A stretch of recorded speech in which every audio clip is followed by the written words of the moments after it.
of this year, we issued notice of violations for not complying with the rule. And with that, they had to come up with a way to get into compliance of the rule or pay us a fine for non-compliance. Our next steps are to continue the enforcement efforts and also continue providing compliance assistance to those facilities so to help them come into compliance of the rule. And with that, if there's questions on the WARE program, we have an email address for WARE, we have a phone number for WARE, there's a web page for WARE, and also you could be added to the listserv to get any future reports that we have. And with that, I'll answer any questions.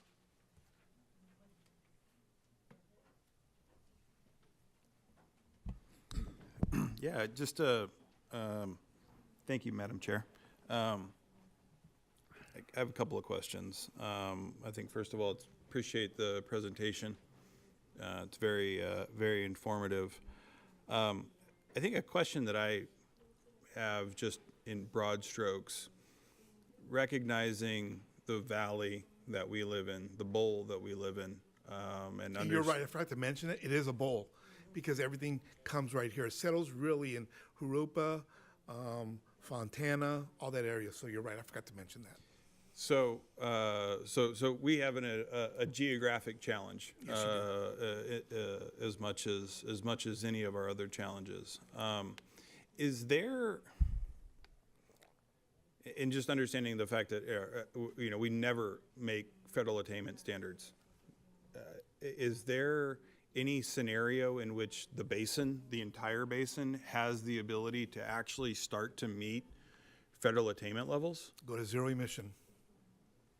It's the only way. We can shut down every stationary polluter in which we have authority over in the region. We will still not meet attainment. Mm-hmm. It's really the mobile sources that we have to get to. The federal government has to do their job, and they're not doing their job by making standards stricter. Okay, they're just not. And we understand California is unique, that Washington sees us as unique. You know, we're our own, whatever you want to call it, right? A lot of other parts of the country don't have the same problem before. Mm-hmm. But now, because the standards are stricter, there's a lot more regions in the United States that are going to be in non-attainment. They just haven't, we've had a problem since 97 to meet those areas that are now becoming a problem, didn't have that problem. Now they're getting to that because the standards got stricter over time. There's a 97 rule, there's a 2008 rule, there's a 2015 rule. They have a certain amount of time to meet those. So you're seeing more areas throughout the nation getting caught in this problem. Yeah. Okay. Thank you for that. And then I just have one other question, and then I'll stop talking. In your slides, one of your slides had a pretty interesting kind of graphic representation from 2012 to 2018. I think it was around cancer causing something or other. There you go. I mean, it's a pretty substantial, you know, just looking at the colors and pictures, right? It's a pretty substantial decrease from 2012 to 2018. Was there policy? I mean, what took place in that 6-year period to get us that kind of level of reduction in these cancer-causing materials? So stricter rules, number one. Advanced technology, more advanced technology. So as an example, diesel trucks, we started requiring them to have diesel traps to trap the diesel particulate matter. Mm-hmm. That helped out a little bit. Mm-hmm. But also the truck technology, you know, there's different options to diesel. There's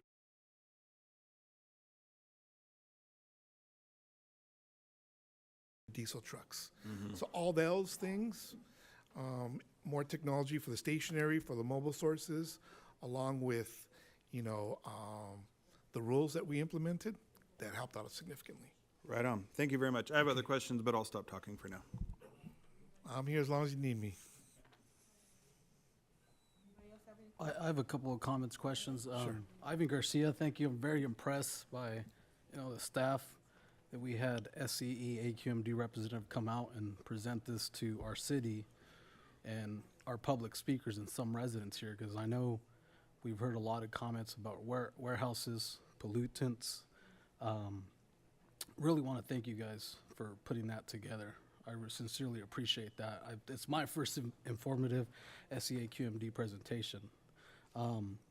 With that said, I wanted to ask, as far as pollutant sources for 80% of mobile sources, I guess what, in the near future, what are some alternates to help reduce that? Because it seems like that's the meat and potatoes of what's causing the pollution in our city or throughout California.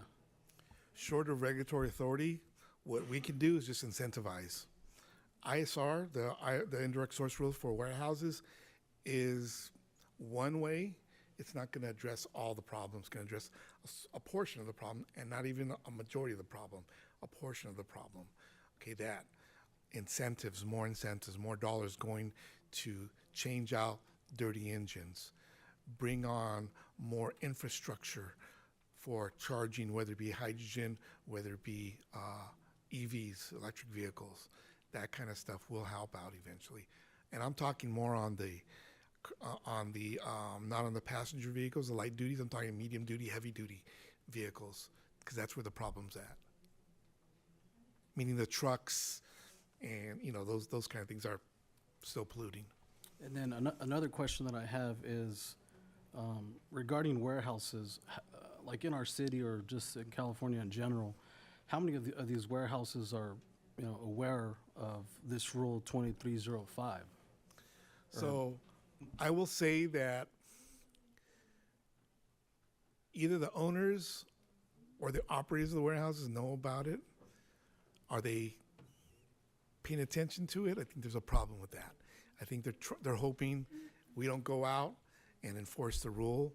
But as I mentioned earlier, in February, as of the end of February, we issued 200 notice of violations, and then they got to come into compliance with the rule. Meaning, the first step was to give us a report. What do you got? How much of your warehouse is actually being used to store goods, right? Because then obviously the truck's got to come in, unload it, and then also load it on, and another truck takes it somewhere else. Anything under, and I forgot to mention this, anything under 100,000 square feet does not fall under this rule. Anything over 100,000 is required for them to comply with the rule.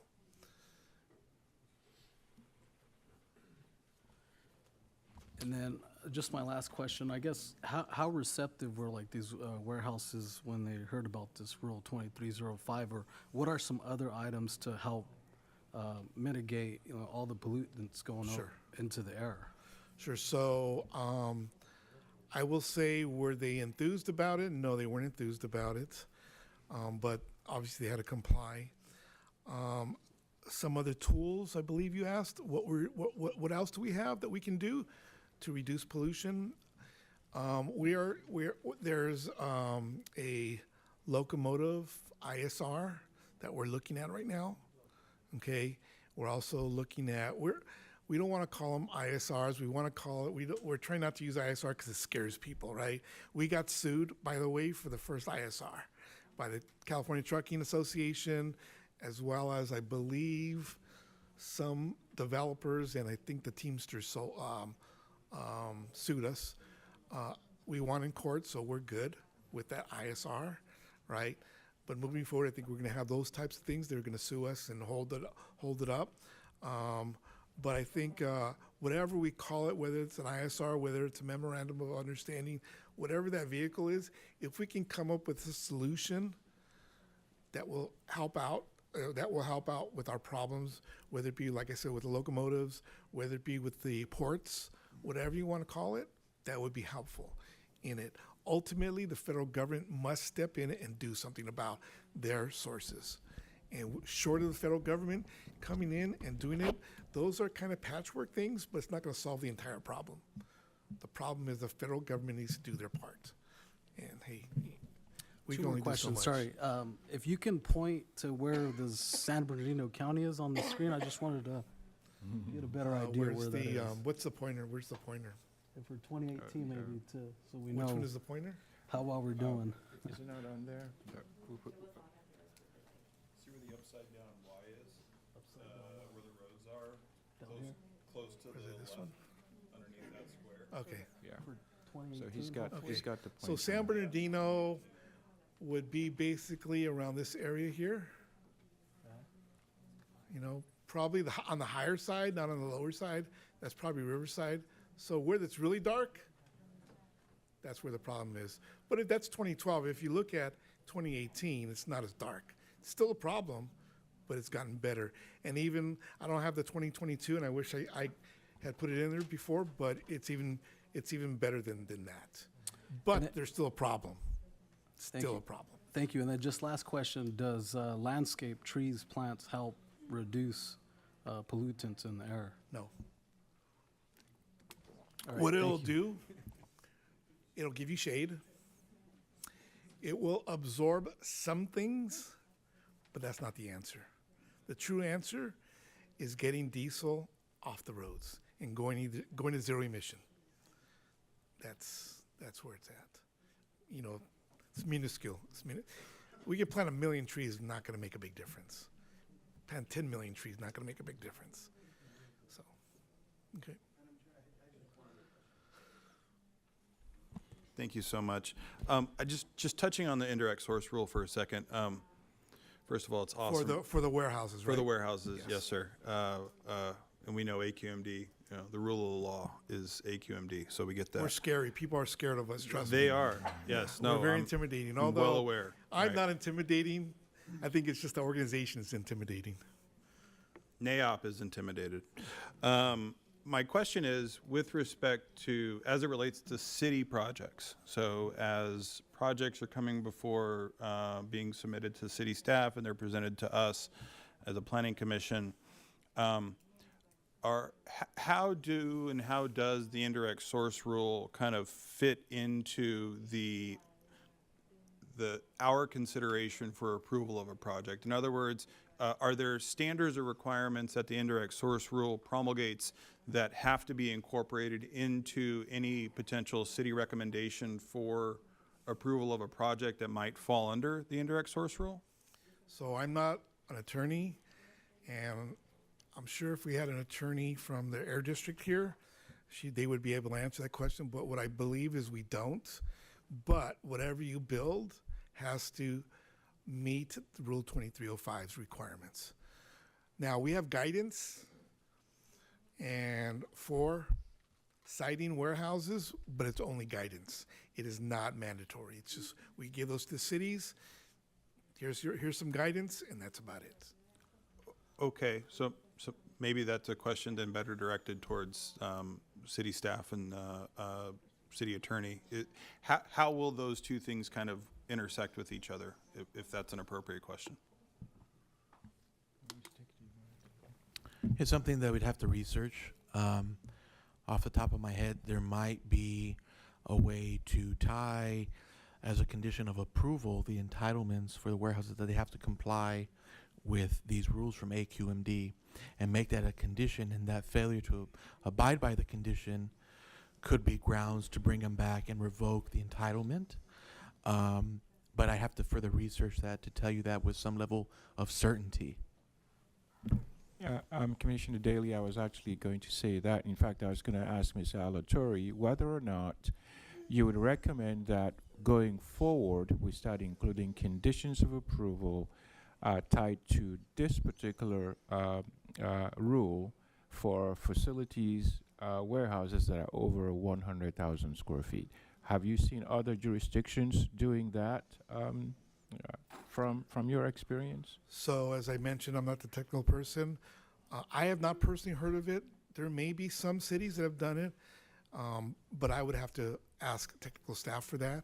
And I would imagine that's probably going to be, if it's happening, mainly in the IE, you know, because that's where all the building is going of the warehouses.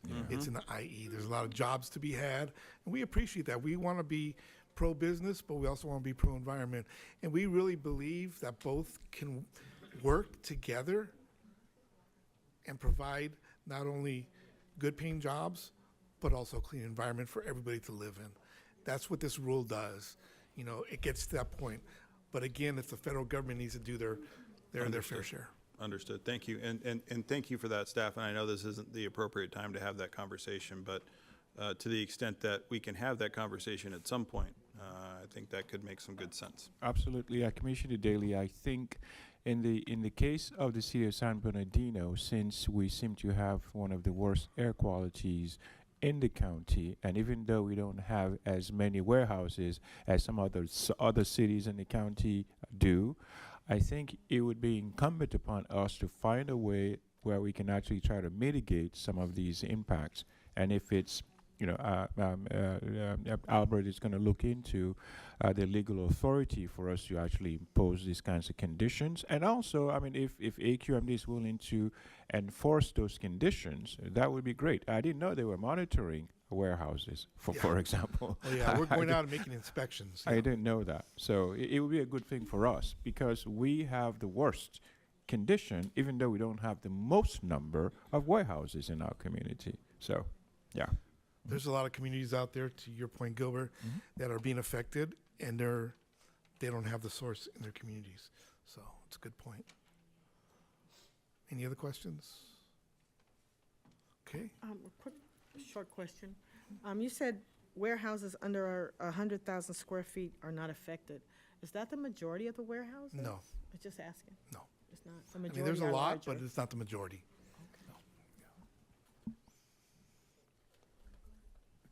Madam Chair, I have a couple comments. So it seems like there's a lot of incentives through the for this program. And I know we're mentioning warehouses. If you would just imagine it, the mobile pollutants obviously is the biggest problem. So whether they're traveling to a warehouse here in our city or a neighboring city, they're going to travel through our roads regardless. So have we ever has there been a study done to figure out how much are actually stopping, meaning monitoring the truck traffic and actually stopping? Because you don't build a warehouse in the city, they're going to travel through our city regardless. The pollutants are still going to be in the air. They're going to drive on the 210, the 15, the 10 right through us.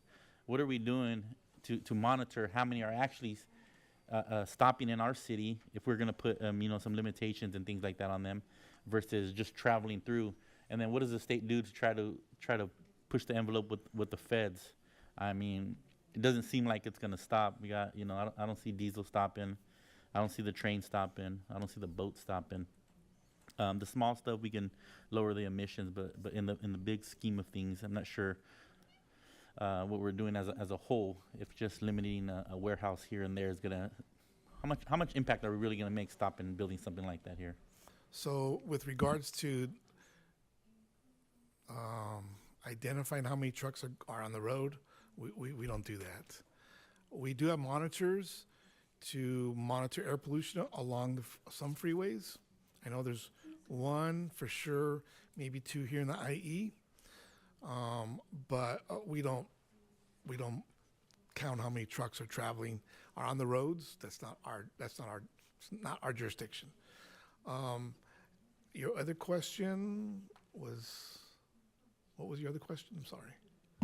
Basically asking what jurisdiction do you have over monitoring and giving a report as far as what, because you're covering a lot of, it was 10 million square miles? Or 10 million square miles. Yeah, that's a lot of miles. So just, we're talking about the city of San Bernardino here, and obviously we care about the neighboring cities as well, but just trying to figure out what effects limiting anything in our city will do as in the whole Yeah, I think your challenge is going to be, like you said, if they're not in your city, they're going to travel through your city. And that's a function of, if a truck wants to get on the street, that's up to the city to determine what types of vehicles can be on certain streets. That's way out of our jurisdiction, so. And thank you for your presentation too. It was a good presentation. Madam Chair, may I ask a question before? Go ahead, Commissioner. Oh, through the chair, I have one question. We talk about the federal government doing their part as far as the boats and trains coming in and things of this nature and the trucks. I know that California probably has the most restrictive AQMD laws in the country. However, do the trucks have terminals at the state line? Do they change tractors at the state line to drive a different tractor to pull a load into the state? I'm not aware of any, but I know that there was a piece of legislation a few years ago by, actually, I think a San Bernardino state senator, I forget her name off the top of my head, but basically what it was going to do was at the borders of California on the main highways, they were going to have like kind of like a smog check there, and the trucks that were coming in had to comply with state, but because there was a challenge, it's called a federal, it's kind of like a federal exemption. If there's interstate trucks, California can't do anything like that. We can look at state trucks that are registered here in California, you know, that are coming back into California, as long as they're registered in California, then we could check them. But that bill never went anywhere. It died. Madam Chair, I think what I would like the Planning Commission to do for us as staff is to encourage when we get these types of facilities that we ask for things that we think are going to benefit our community: electrification, solar panels, charging stations. I think if we start asking for those kinds of things as part of a regular warehouse project rather than saying we want to reject them, because our challenge is the air quality, whether we have warehouses in our town or not, is still going to be bad because, like Commissioner Garcia rightfully mentioned, you got a 215, you got a 210, you got a 10 freeway, and you got all these trucks going by. So I think where we need to be is we want to have zero tolerance in the projects that we approve. At least start encouraging electrification, try encouraging things that would actually help to reduce the impact rather than just saying no, because we say no, we rob ourselves of any kind of economic benefits we may get from that without actually reducing the impact of these trucks in our community. So if I could just add something, it's kind of scary what I'm going to say, but it's a fact. We have to be honest with ourselves. There's mandates by the state to go to zero emission. 2030, all trucks that are being bought, new trucks, have to be zero emission by 2030. And then 2035, it's got to be all zero emission trucks on the road, okay? The challenge with that is the infrastructure. Infrastructure is going to be the challenge. They're not giving enough money for infrastructure to build what needs to happen. And that's going to be, listen, I'm in public affairs, legislative public affairs. I go to Sacramento, and the big thing up there is, we're going to switch over to zero emission in 2030, 2035. But everybody's telling them the infrastructure's not there. We need the funding to build this infrastructure. And it takes years. First of all, you all know, you're the Planning Commission, how long does it take to permit a site to build a substation? 4 or 5 years? I don't know what it is. And then you got to build it. You got to get the equipment. It's a process. And we are so far, in my opinion, so far behind the 8 ball that I don't think 2030 is realistic, to be honest with you. I think we're going to be challenged in that. There's got to be significant influx of finances for this, resources. So.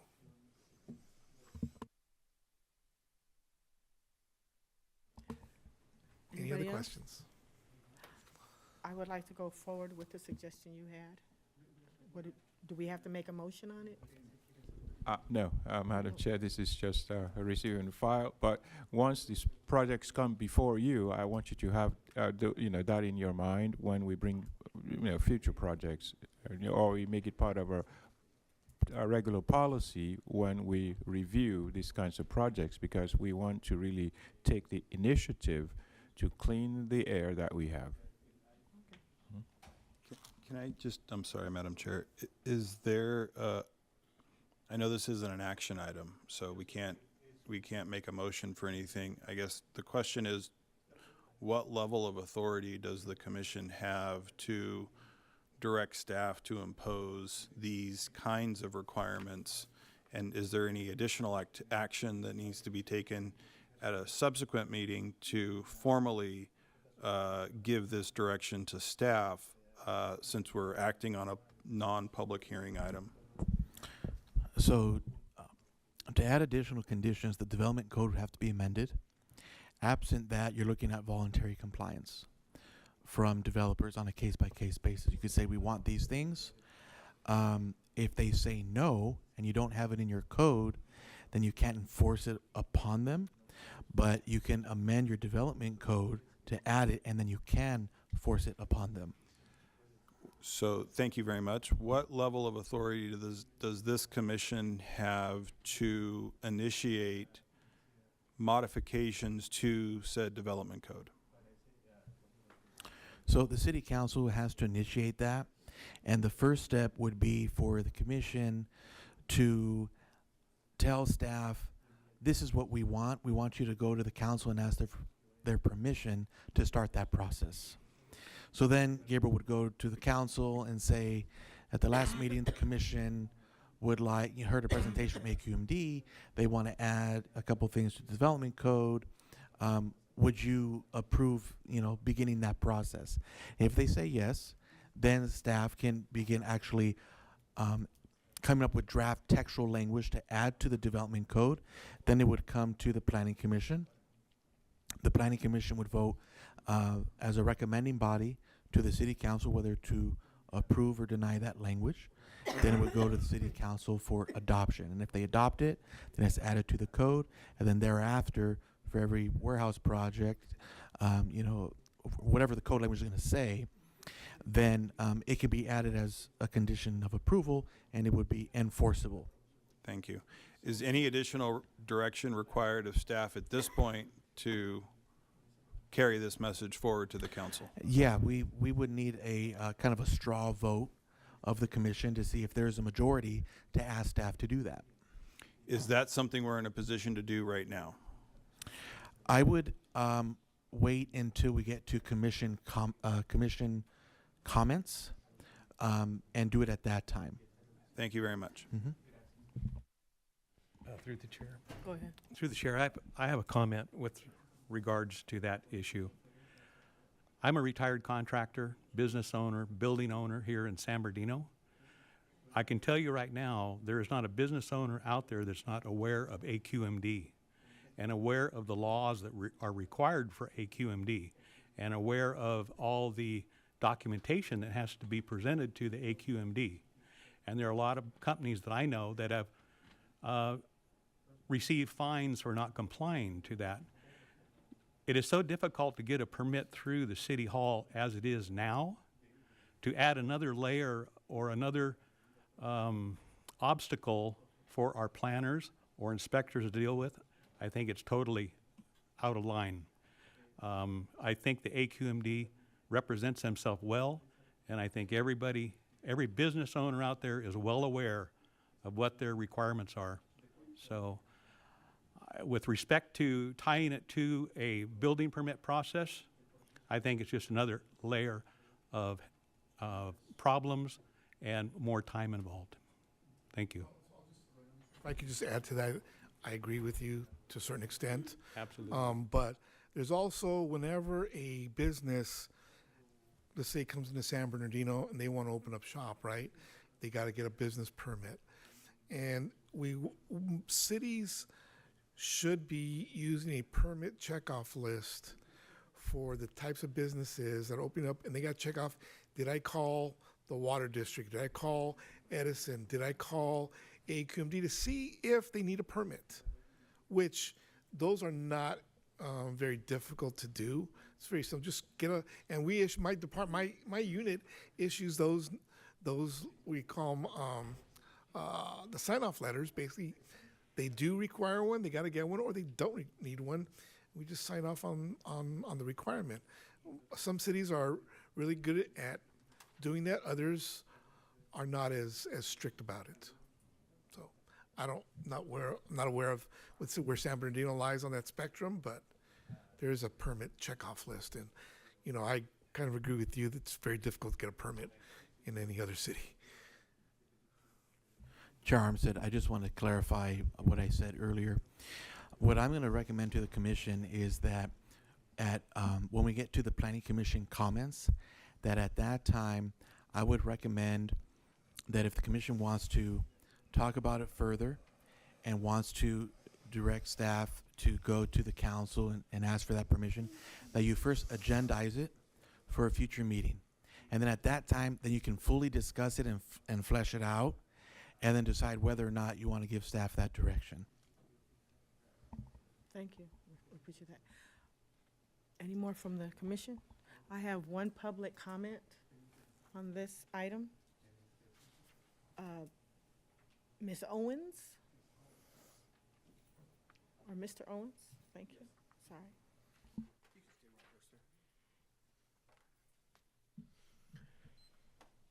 I'm a truck driver. Been driving for 27 years. And over the years, I have seen everybody complain about the semi trucks because they ruin the roads or whatever. The thing is, everything you see in this room that comes from a boat to a truck or from a train or an airplane, those are your four major things.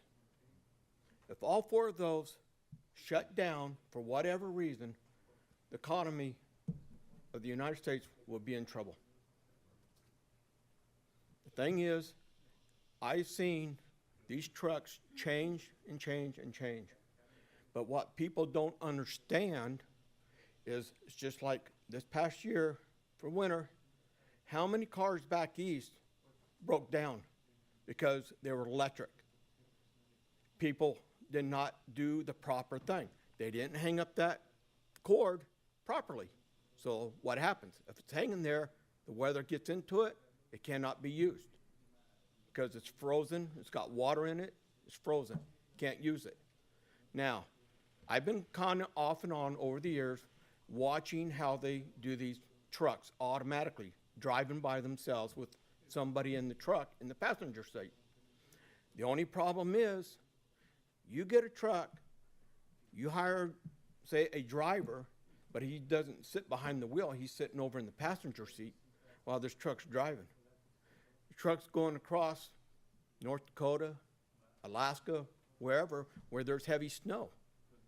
Now the sensors get plugged up. Where's the truck? It shuts down right there in the middle of the road.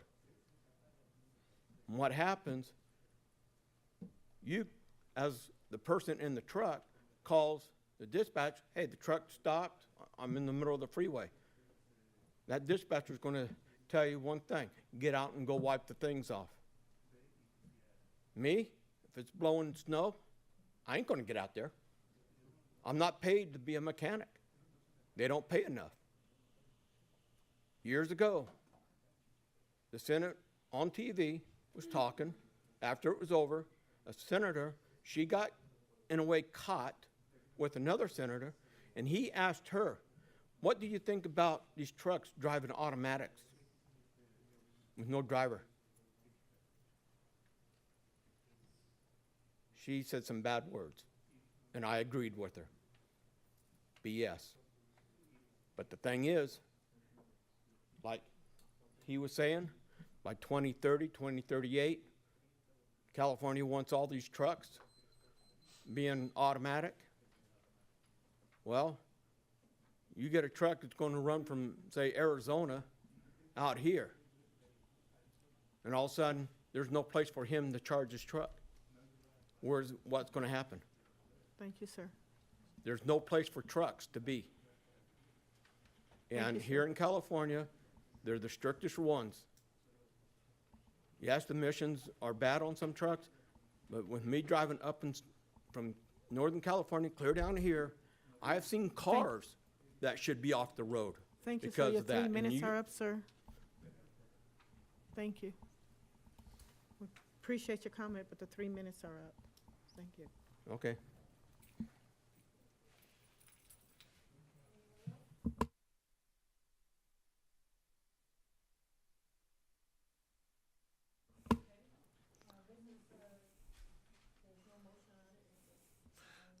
We'll be happy to come back again. I can bring back the WARE staff out here to give a more in-depth conversation about the WARE program, the Rule 2305, Gilbert can just reach out to us and ask, okay? Thank you. And you said now, during this time, we can request this to be agendized for a future meeting? I recommend waiting till at the end of the agenda for planning commission comments. I'm sorry, commissioner comments. I'm sorry, Yes. commissioner comments.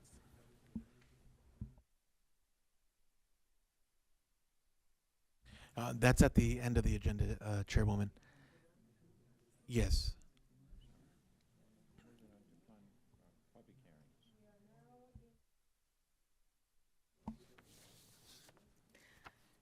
Okay, public hearing items. The planning commission will first hear a report from staff, and then the public hearing will be opened. The applicant will have an opportunity to speak. Next, members of the public will be allowed to speak. Anyone in the audience wishing to speak must be sworn in and fill out a request to speak form. The forms are located at the table near the door. When your name is called, come forward and speak your name into the microphone. Say and spell your name for the taped record. After all have spoken, the applicant will be allowed to respond. Public hearing will then be closed and the planning commission will begin deliberations to make a decision.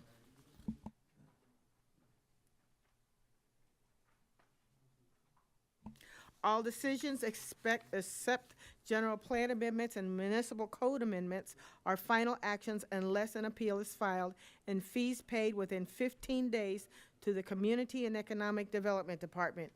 If you challenge the resulting action of the Planning Commission in court, you may be limited to raising only those issues you or someone else raised at the public hearing described in this agenda or in written correspondence delivered to the Community Development and Housing Department at or before the public hearing. We will now begin with item number 4. Good evening, Chair, Vice Chair, Commissioners. I'm Chantel Choice, the Associate Planner. I'm here to present item number 4, Conditional Use Permit 23-19. Conditional Use Permit 23-19 is a request to allow the development and establishment of a new wireless telecommunication facility consisting of a 70-foot monopine tower and ground-mounted equipment enclosure. The tower will be located at 2906 Northeast Street within the residential suburban zone. Here we have our location map. It's within our residential suburban zone. It will be located on an existing developed site. And it is surrounded by also residential suburban to the south, east, and west, with the 210 located to the north. Here we have an aerial map. As previously stated, it will be located on an existing developed site. The site is developed with a religious facility, and we have residential single-family homes surrounding the area. AT&T radio frequency engineers identified this site because it had a significant gap in the coverage in the surrounding community. The hours of operation, it will be unmanned, so there will be no traffic coming back and forth to the site. There will be, when there is time to access the unmanned telecommunication wireless facility, they will have ingress and egress access from 2 existing driveways located along West 29th Street and Northeast Street. Here we have a view of the site from West 29th Street. And the facility will be located at the rear.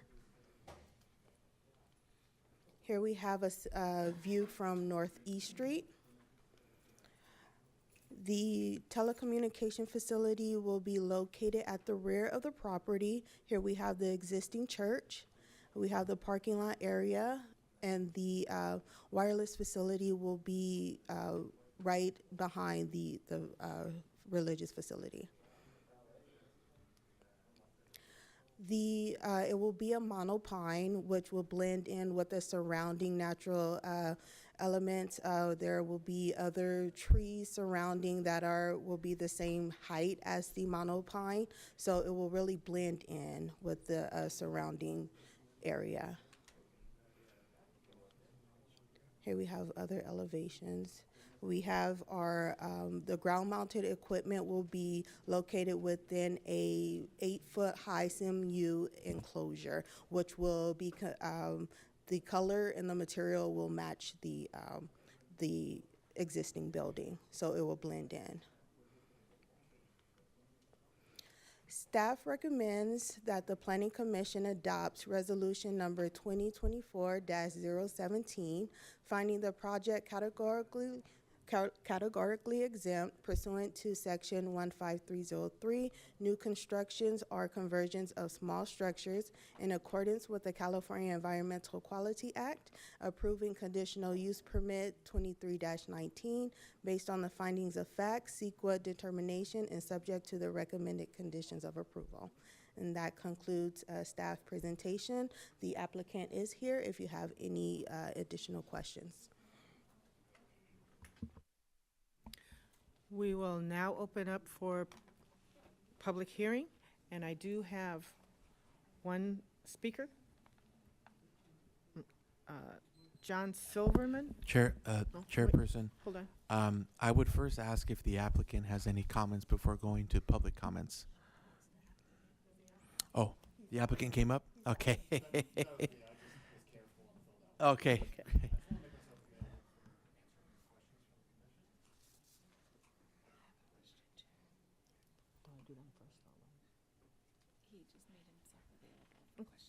Oh, okay. Okay, go ahead. Thank you, Chair. I have a question. What is the possibility of undergrounding that utility box? The equipment area? Yeah. In some cases, we can do that. Oh, I'm sorry. In some cases, we can do that. In this situation, because we are requesting a compact diesel generator, excuse me, just to be used in times of emergencies, it will be surrounded by a CMU block wall to block out the noise of the surrounding areas. Those generators, I think with modern technology, there might be a way to get around doing it underground, but typically our engineers find that that's just not a safe option. And so what that means is there will be no backup operation power. And so we usually do not propose it unless it's specifically required by the code. Because A, it's significantly more expensive, but more importantly, it also, depending on the ground, can provide problems. For example, in this situation, the only underground aspects of this project would be the anchorage, of course, along with a significant foundation where the tree is itself, because it is a 70-foot pole. So I think the anchorage goes down, and don't take me for 100% here, until I get the building drawings, I don't know if 100, but I believe it goes down about 15 to 20 feet. And we'll do soil testing stuff to make sure. But the more things that go underground, the more problems in which we run into tripping over water lines or existing power lines, etc. So we don't usually go with that as our outright recommendation unless it specifically, fits the design. In this situation, because it's hidden from public sight for the most part behind the church building, and in fact the equipment area is the furthest away from either the public streets, and it's surrounded by a CMU block wall that we will paint and surface to make sure it looks just like the existing structure. We didn't propose it here. Thank you. Any other commissioner on this one? No? Any other commissioners? I just have a comment or a question. Looks like it's replacing parking stalls. Is that where the site is? No, there's no current parking stalls right there. If you look at the drawings, it's up on the screen right there where Chantel is showing us. That tree right there is a space right up against the building, and it's kind of adjacent to the access portion to get to the back layer of the parking lot. So we were specifically, the church does not want to lose any parking, is the point. So we designed it so that it would not reduce any parking. Do you have a picture of the site plan aerial view? The site plan? Yeah. So this will be the aerial view right here. So the enclosure will be right over here. There's access right along cars will be able to come in and will not, the enclosure will not hinder them to be able to park. The parking area is right along here. Yeah. Thank you. Any other commissioner? I had a question. So you guys are the applicant, and you. That's right. And I guess this scope of work was proposed by AT&T, right? And they got permission from the church to install this telecommunication tower? That's right. We will have a leasing agreement with the church specifically that is still being negotiated, but it is, all the business terms are agreed upon. We just need to get to the point where we're executed. But those business terms are already decided. The church is very happy to have us there. AT&T is the originator of the application, but they hire SmartLink, which is who I work for, to handle the planning and permitting processing and also to handle the leasing negotiations as well. And obviously AT&T and the owner are all in agreement. They're in agreement with the project, obviously. That's why it's before us here. Oh, yes. We went through all that process first. We first went and I visited the church myself and discussed it with some of the staff. And then we went on an official visit with some of our design and our engineers and discussed what we were proposed. And the church staff came back to us and approved along with the business terms. Yeah. Thank you. I'm for the project. Thanks. Thank you. Any other commissioners? Through the chair, I do have one question. Of course. How do you determine the height of the tower? So I'm not the radio frequency engineer, so please bear with my fairly layman's terms discussion of it. But they use mathematics to decide how high the tower needs to be depending on the angle of the antennas. Okay. And depending on the significant gap in coverage. So in some situations, not here, in some situations the gap in coverage is not as significant. So we don't have to cover as significant a section of the surrounding community in terms of there is some signal in this area. We're not going to pretend like there's none. The problem is that the signal within structures and within vehicles is pretty weak. And so the higher it is, the further it can broadcast. Is the layman explanation for it. But the RF engineers established that from AT&T's side. I will have to agree that is an area that loses. It does, yeah. Unfortunately. I always thought it was because the freeway was lower right there. That can have an effect. Could have, yeah. Do you also build the towers with the idea of leasing out space to other transmitting carriers? So we always allow for that possibility. Typically, co-location, which is what we would call it, if T-Mobile or Verizon or whoever wanted to do that, then they would have to go through their own process. They would have to go through planning and building inspections as well. But they would have to agree with AT&T about terms and then the building of it. But we always allow for space. We never try and build a tower where the only room for the space is AT&T's antennas, just from a business perspective, but also because cities really do prefer that we make that option available to other providers who might see that AT&T has a tower in the area and would come to us to lease space. One more, go ahead. Madam Chair, I'd like to make a motion. Oh, let's get to them. We will take public comment now. I have a John Silverman. That's me. That's you. Yeah, sorry. I was Okay, just I'm trying to sorry. make sure. Then I have a Martha De La Rosa. Please come up. I'll just make myself available to answer any questions afterwards.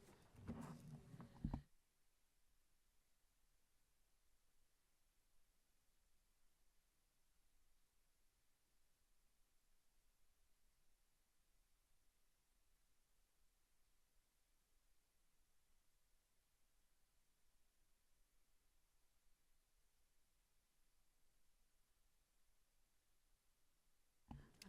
no estoy de acuerdo con la torre. Yo no estoy de acuerdo con la torre porque podría traer más indigentes a esa área y ahorita es segura para ese lado. También la radiación. I do not agree with the tower because it could bring more homeless people to that area, and also the radiation. Sería malo para la salud, ya sea para nosotros, para los niños, y todo alrededor de esa localización. That would be bad for the health, for the families, for the kids, and all for that people in that location. Al igual que usualmente perdemos la luz, se va la luz seguido. Simplemente ayer se fue 2 veces la luz, entonces no sé si al poner esa torre sea un problema por la luz. Okay, and also we have frequent blackouts. The power did go away twice, and I don't know if once that tower is installed, it's gonna cause the same issue. Sería todo. That would be it.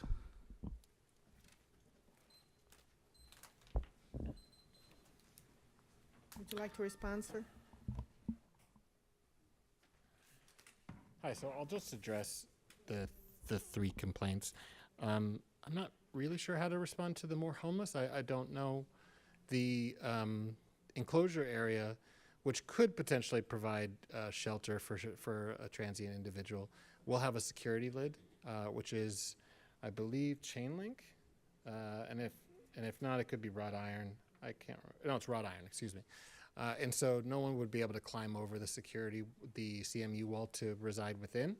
Other than that, I'm not really sure what to respond in terms of more homeless being drawn to wireless. But health issues, I will address. This does come up fairly often. The reason that these aren't really in the purview of the City Planning Commission for the most part, and the city attorney could probably back me up on this, is that the FCC is the one that evaluates the wireless in terms of what levels of radiation, specifically radio frequency. Don't let that word confuse you. It's just radio waves. And once the standards are met that are established by the FCC as to what is safe or what is not, that's a federal standard level, and it is evaluated for every single wireless antenna facility, meaning that before we ever go on air, before we ever turn the power on, the FCC has to evaluate our standards, specifically and it's reports driven up by RF engineers, typically outside contractors who are not in the interest of AT&T. They're just there to make a report, and that report states to the FCC whether or not we meet the requirements, and that's a required level of federal compliance for all wireless facilities. And so once we meet that, the FCC states that we are safe to operate. In terms of frequent blackouts, I don't know about the power structure here because we have not done our power application yet. We do that during the building process. I will say that the power draw will be evaluated by SCE and whether or not the system can handle it, and we will meet their requirements so that it fits into their overall system requirements. And anything they request, we obviously will meet, because if we don't get the power, we don't get to operate. So. Thank you for that clarification. Madam Chair, members of the Planning Commission, the Planning Commission nor the city can consider radio frequency generation as a reason to not approve a wireless telecommunications facility. So, and he's quite right about that.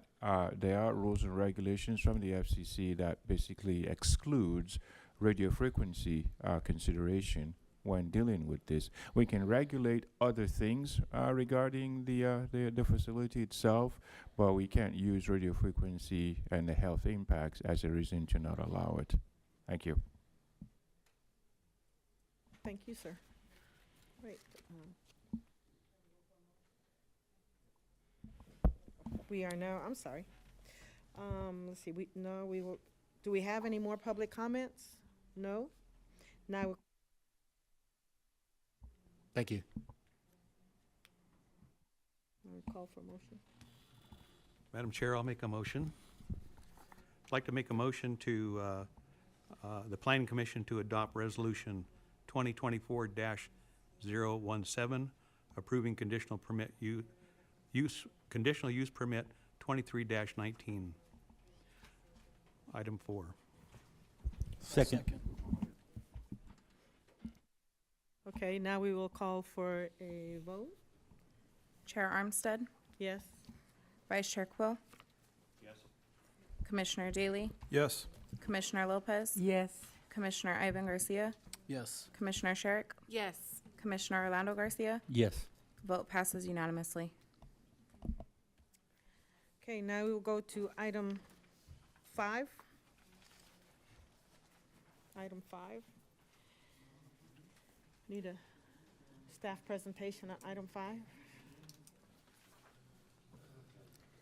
Good evening. I'm Chantel Choice, Associate Planner. I'm here to present item number 5, Development Permit Type P 22-05. Development Permit Type P 22-05 is the request to allow the development and establishment of a truck and trailer parking facility located on the southeast corner of West Rialto Avenue and South Rancho Avenue within the industrial light zone. Here we have our zoning map. The project site is located within an industrial light zone. We have industrial light located to the north, the east, the west of the project site. We have our commercial heavy that's located right adjacent from the project site. Industrial light zones allow for truck and trailer parking as well as other light industrial uses. Commercial heavy also allows for some light industrial uses as well. We have our residential urban, which is located to the south of the project site, which is developed with single-family residential homes. We also have residential urban that's located to the west of the project site, which is developed with mobile home residents. Here we have an aerial view. The project site is vacant. There are industrial uses that are surrounding the project because it is industrial. It is mainly industrial right along the north and the east and west of the project site. We have right at the corner, there will be a gas station that has been approved that is currently in the process of being developed. We have across Rancho, we have it's a rental facility for traffic equipment, and we have right adjacent from the project site, we have a liquor store. Right along the south side of the project site, we have single-family residential homes.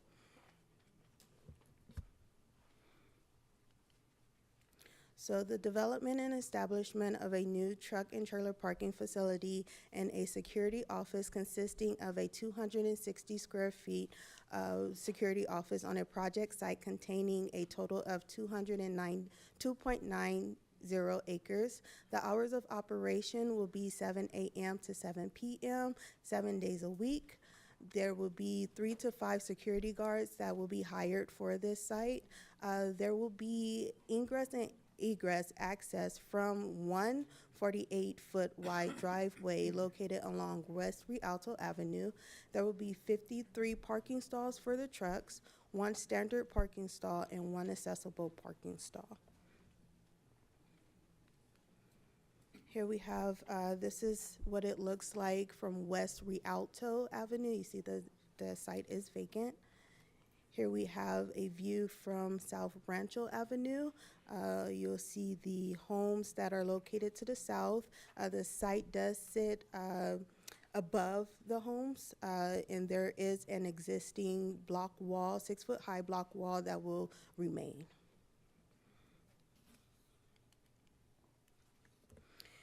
As previously mentioned, the site will have ingress and egress access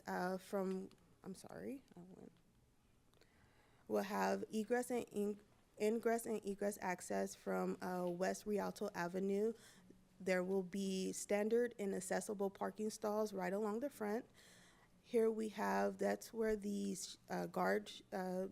security guard shack will be 260 square feet. So they will be located right along West Rialto Avenue to be able to help with access for the trucks to come in and out.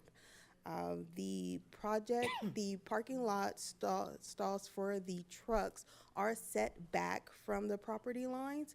Along the south side, there will be set back 17.5 feet from the property line. Over here, we'll have about approximately 32 feet from the property. So the parking stalls will not be right up against the property line. There will have a setback area, which will be landscaped. Here we have our landscaping plans. There will be various trees and plants planted throughout the property.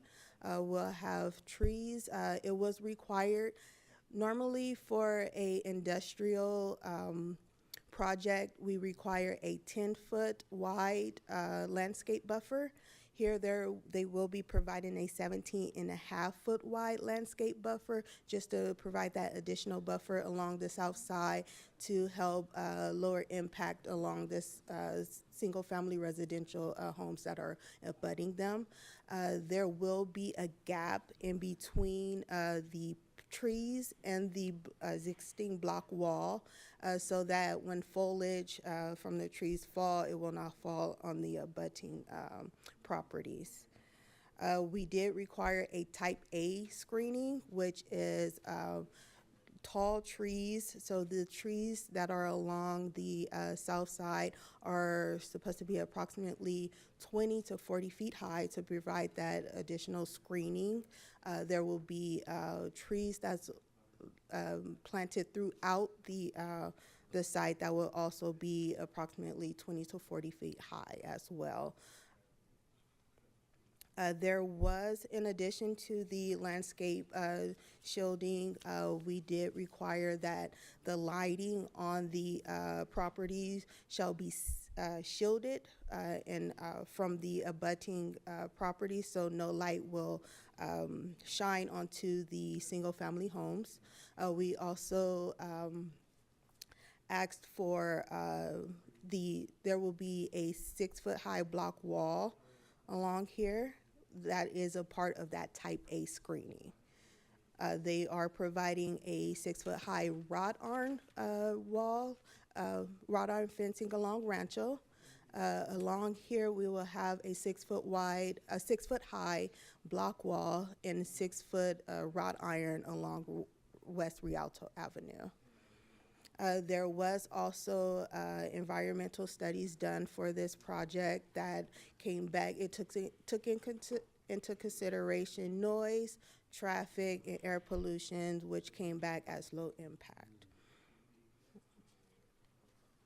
Here we have an elevation of what the guard shack would look like. The staff recommends that the Planning Commission adopt resolution number 2024-012, finding the project categorically exempt pursuant to section 15332 infill development projects in accordance with the California Environmental Quality Act and approving development permit type P 22-05 based on the findings of fact, sequel determination, and subject to the recommended conditions of approval. The applicant is here. They will like to do a presentation of their own.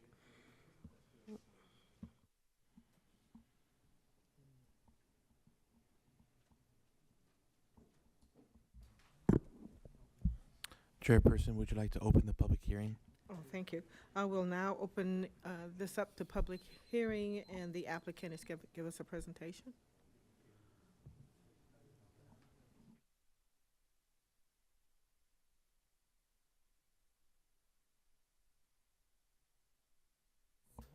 Thank you. Good evening, Planning Commissioners. My name is Sarah Otzbaha, and I'm a Land Use and Real Estate Associate with Somos Law Group here on behalf of the applicant. I'm joined by my friend and colleague, James Castaneda, who's the Senior Land Use Planner with our firm. We have a few brief remarks related to the project overview, regulatory conformance, design considerations, outreach, and also the conditions of approval. I'm going to hand it to James to briefly cover the project overview, conformance, and design portions of our presentation. Thank you, Sarah. Good evening, Commissioners. Thank you for having us today. As staff outlined in the agenda, the proposed project is a 53-space truck and trailer parking facility located on a 3-acre vacant site in southeast corner of Rialto Avenue and Rancho Avenue. The facility will be utilized as a storage facility for truck and truck trailers where no offloading or sorting of materials, products, or cargo from the parked trucks will occur. As such, that helps to minimize disturbance and noise levels and keeping those minimal. As part of our due diligence in developing the project, we evaluated the applicable land uses, regulations for consistency. The industrial light zoning designation allows for the proposed use on the site, and the general plan, both current and the forthcoming 2050, do contemplate the use as well. For the design consideration, as staff has outlined, we are including landscaping that'll cover approximately 28% of the subject site. Vegetation has been selected in part to provide drought-tolerant landscaping around the perimeter, upwards of 91 trees.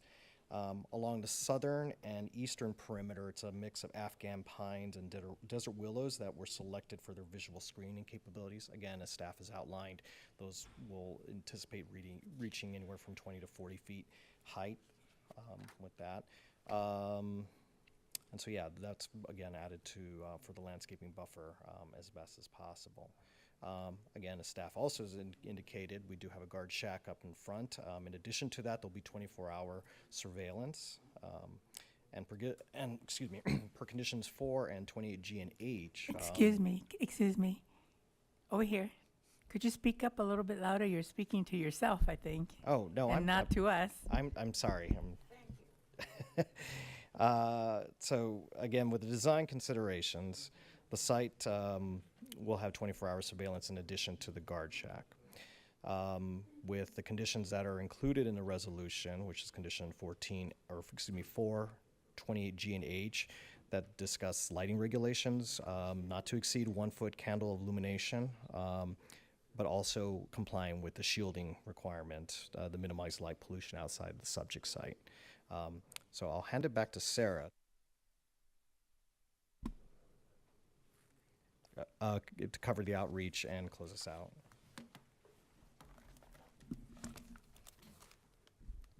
Thank you, James. Our clients are dedicated to being good neighbors. We stand here before you as the product of 2 years of hard work with the city to bring this project to fruition and to make sure that the final project as designed is responsive to questions raised by neighbors and businesses and staff members. And as demonstrative of that effort and dedication to our clients' ethos as a good corporate citizen, they retained a outreach consultant called Zunu Enterprises to reach out to residents, including outside of the city's zoning radius, to ensure that there was as many opportunities as possible for folks to receive public information about the project, to ask questions so we could be responsive to them. The Zunu team reached out to folks on 4 separate days, on March 21st and 22nd, and again on May 5th and May 6th. They were able to make contact with about 74 different businesses, neighbors, and residents, including outside of that noticing radius required by the city. They were able to make contact with 51 individuals, and based on that contact, 47 were willing to sign a petition in support of the project. That's 92% in support of this project.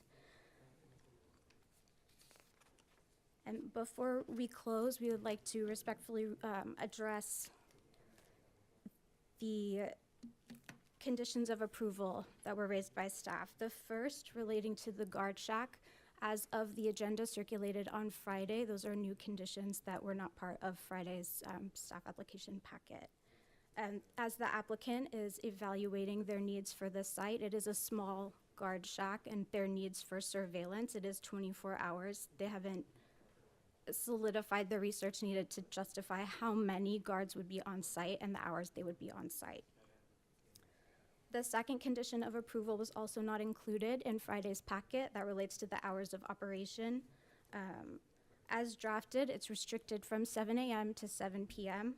we're respectfully requesting that the city consider the conditions they've imposed on similar facilities here in the city of San Bernardino. For example, there's a site at 157 North Rancho, referred to as the Brickyard Facility, that had the same condition on operations of approval introduced in Friday's packet. We're requesting staff consider that condition as an alternative. To clarify on the hours of operation issue, most of the truck trailer in and out of the facility would occur during that 7 a.m. to 7 p.m. period, with peak times within that period. Usually there's a peak in the morning and in the evening, as demonstrated by the initial study and supplementing staff report. Very minimal activity would occur after that 7 p.m. window, but it is crucial to the applicant's operations to allow in and outs, including, for example, for the guards. So we are requesting that the hours of operation be extended with more flexibility for a condition consistent with other similar sites within the city of San Bernardino. And also, this condition is consistent with the city's noise ordinance in section 8.54.050 of the San Bernardino Municipal Code. The clients have demonstrated that we're very willing to work with the city to promptly and diligently address any additional concerns about noise complaints, about lighting, about vegetation. So in the event that anything were to occur during off hours, it is under 24-hour supervision, and there is someone who would be responsive to that. And with that, we wanted to thank the commissioners and thank staff for their review and consideration of our project, and we're available to answer any questions. Any questions from the commissioners? Go ahead. Thank you, Madam Chair. Just a question for staff. So this is being presented to us with a categorical exemption from CEQA, is that correct? Yes, that is correct, as infill, because it is, it did meet the requirements for infill exemption as far as it was low impact for noise, air quality, and also it's less than 5,000 acres. Less than 5 acres. Okay. Okay. So does that mean then the traffic impacts associated with the 56 stalls and the trucks going in and out of that, I mean, I understand that it's exempt, so no traffic studies were required or anything? No, so the traffic engineer did look at it, and they did approve the traffic scoping form and did not require a traffic impact analysis for this. Okay, thank you. Anyone else? Okay. I have a question with regards to the amendments that you're requesting. So those conditions were just provided to you on Friday? They weren't provided on Friday. They were provided between Friday and today, but we became aware of them today. And I'm sorry, what condition numbers are those? Condition 5 in the resolution relating to the hours of operation, and I'll defer to Chantel about the guard shack. I could speak on that. There were some amendments. I'm sorry, before you do, what page in the packet is that? That will be, it will be on the resolution, which is, I don't have the full packet, but Okay. I have the resolution itself. 74, and thank you. Okay, yeah. So it'll be under, it'll be page 6 of the resolution, but as was mentioned, 74 of the packet. So there were some additional corrections that needed to be made. It was condition number 3. There was the type of plants that will be provided that was listed for condition number 3. Also, condition number 5, we added in the hours of operation, which is 7 a.m. to 7 p.m., 7 days a week, and that is based off of the justification letter that was provided to us by the applicant.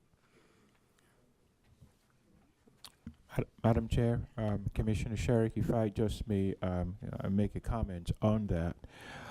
So if you look at the original conditions, condition number 3 kind of specifically talked about the landscaping buffer, but it didn't really call out specific landscaping species. So we basically added specific species to that condition. As far as condition number 5 is concerned, yes, the condition reads that the hours of operation shall be mindful, kind of on quote unquote, of the adjacent residential use. But in the application material, I think the applicants had indicated that it would be 7 a.m. to 7 p.m. So we just transferred those hours. Yeah, just be mindful of the residential properties to the south. Any other commissioners? Go ahead. You stated the hours of operation were from 7 to 7. And it Yes. says in the analysis that to further impact for the residents that they would consider or recommended conditions for changing the hours of operation or the lighting. Is that so? I'm sorry, what was the question? The question is, will they consider more than just, if the hours of operation from 7 to 7 and the residents are complaining, are they willing to make it from 7 to 5 or whatever, and to reduce the lighting for the site? So we did talk about the lighting, and they are, we did talk about how it will be shielded from the adjacent residential properties. So we did, that was something that we talked about. As far as the hours of operation, this is something that was just brought to staff attention regarding not agreeing with that. Would So they that's be something willing that to consider changing the hours of operation? That Is would it- be something we will need to ask the applicant. Would you be willing to change the hours of operation and reduce the lighting for the site? We'd be willing to shield the lighting, Commissioner, and I do have a compromise is maybe anything above a certain decibel after a certain hour, if there are complaints and if it's registering above that decibel, so that it is not an objective standard, right? So for protection of the residents in the residential area. And from the looks of it, from the aerial side, if you can back it up.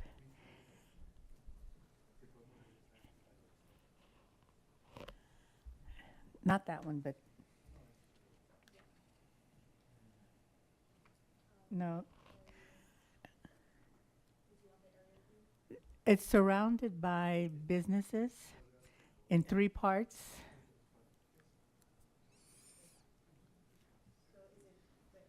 Yes. It's surrounded in 3 areas for businesses, except over here, which resident. And there's that patch in between. It seemed like it would cross, you'd have to cross the light, so it's not right next door, the residence. No, so the mobile home park isn't right against the proposed use. We have the single family residential that abuts, that's to the south. But there is a business right here with manufacturing equipment as a business, and that's within, that would be our industrial light zone. Okay.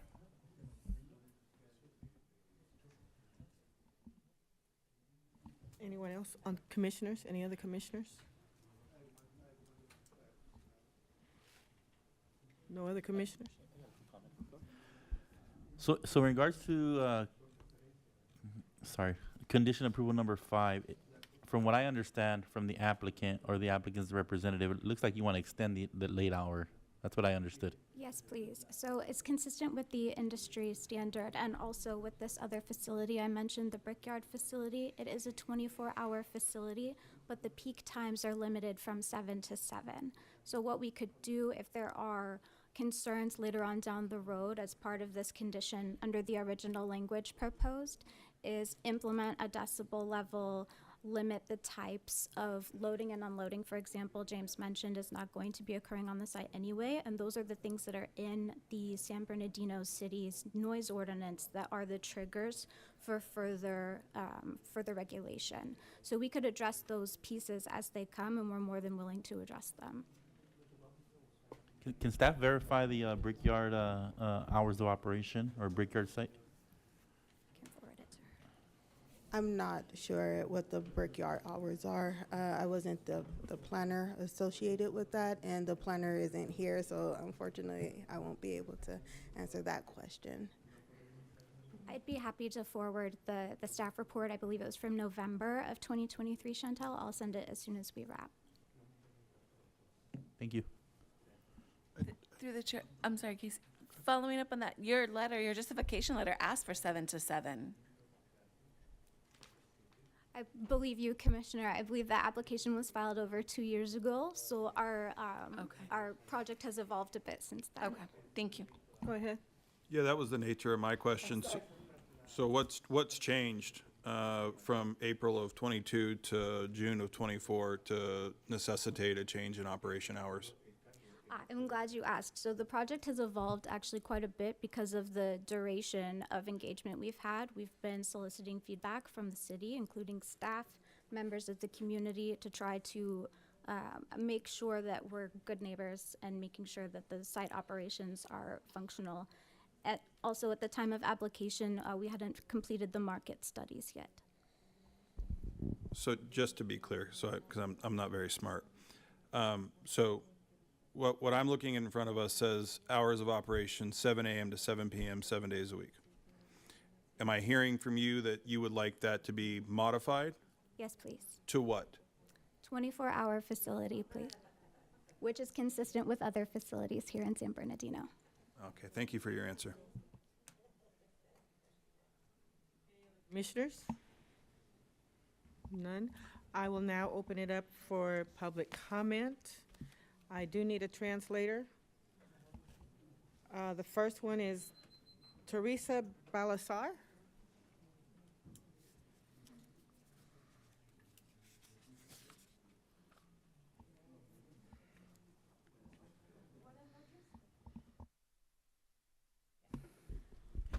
Buenas noches, mi nombre es Teresa Balcázar, yo soy organizadora comunitaria. Good evening. My name is Teresa Barcaza. I'm a community organizer. Con respecto con lo que dijo ahorita la señorita, dice luz, seguridad. Eso es para su empresa, para su establecimiento, pero ¿qué hay para la comunidad? Okay, what she just mentioned about lighting, illumination, security, that's for her business, but what about for the community? Y unas bonitas plantas. And some pretty plants. 51 peticiones de sus vecinos. Tenemos 4 parques de mobile home que están alrededor, que afecta tráfico, que afecta smog.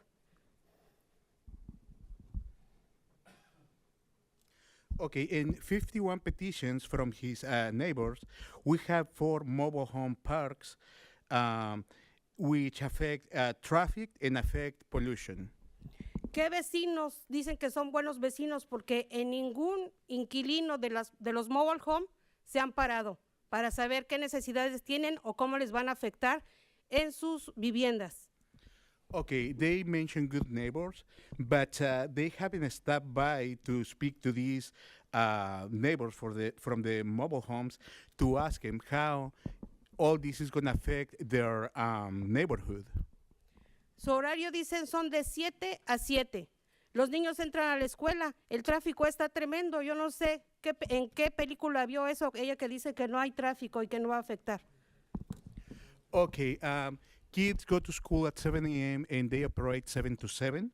I don't know in which movie she saw that. Traffic will not affect. I don't know where she get that from, like it won't affect. Traffic is tremendous. La invito a que vaya a las mobile home y conozca realmente las necesidades y cómo les va a afectar y el impacto que va a tener. I invite her to go to the mobile homes and to understand the impact it will have, how it will affect the mobile homes, and ask them about their needs. Gracias. Thank you. Thank you. Our next speaker also needs an interpreter. Jose Sanchez.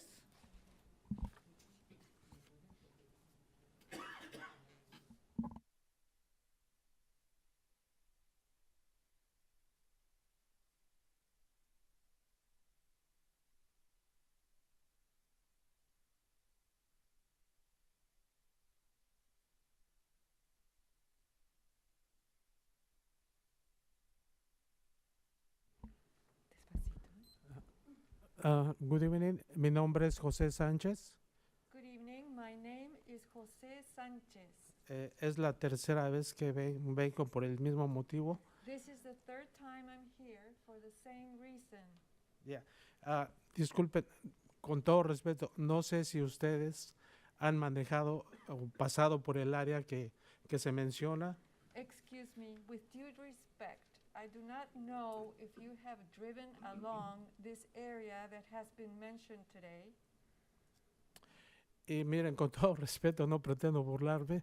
And with due respect, my intention is not to mock you. Pero tengo 31 años viviendo allí y ese mapa es como del año 80. No es actual. But I have been living there for 31 years approximately, and that map is totally outdated. It's from the 80s. Y dicen que no va a afectar el tráfico. They say that this is not going to affect traffic.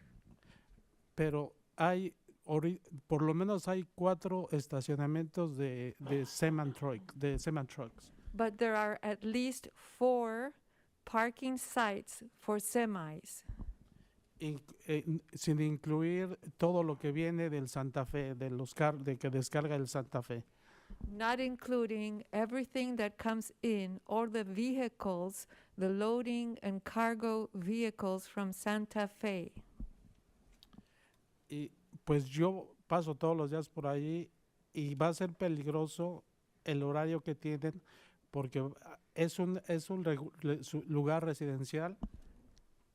I am a passenger and a driver along that area. It's a dangerous area along that hour because of the time, the hour. Hay muchas escuelas alrededor de allí. There are many schools around that area. Y con todo respeto, yo no sé a quién entrevistaron las personas que estaban de acuerdo en que hagan ese parking lot. With all due respect, I do not know who are the people that have been interviewed to accept and approve this parking lot in this area. Y sí se ve muy bonito cómo lo pintan, pero los otros estacionamientos. It does look very beautiful and pretty the way it is presented. However, other parking lots, toda esa calle está horrible. All that street is horrendous. No sé si sea la ciudad que se encargue de limpiar los árboles. I do not know if the city is in charge of cleaning out the trees. Pero la verdad es deprimente. Esa área era muy bonita. Tiene tiempo que la han descuidado completamente.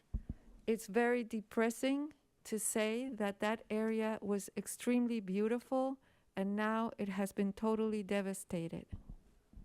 Y para terminar, no creo que necesitemos otro estacionamiento de trailers allí, de containers, porque I really believe that we do not need another trailer parking lot there because estamos saturados de camiones grandes y es muy pesado el tráfico y peligroso. Muchas gracias. Because we are overwhelmed by heavy traffic, by heavy trucks. The traffic is extremely heavy. Thank you very much. Thank you. Jerry Owens.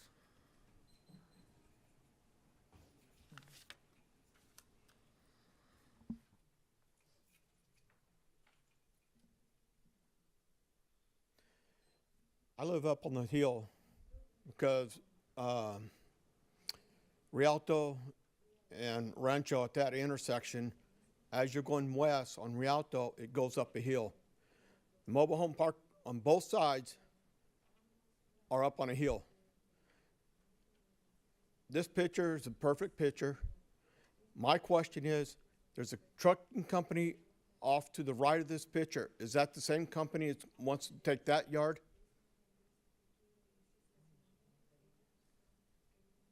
Can you answer that? Yes or no? It's public comment, sir, so you can make your comment. So you guys can sit here and talk about it, but you can't answer my questions. That's wrong.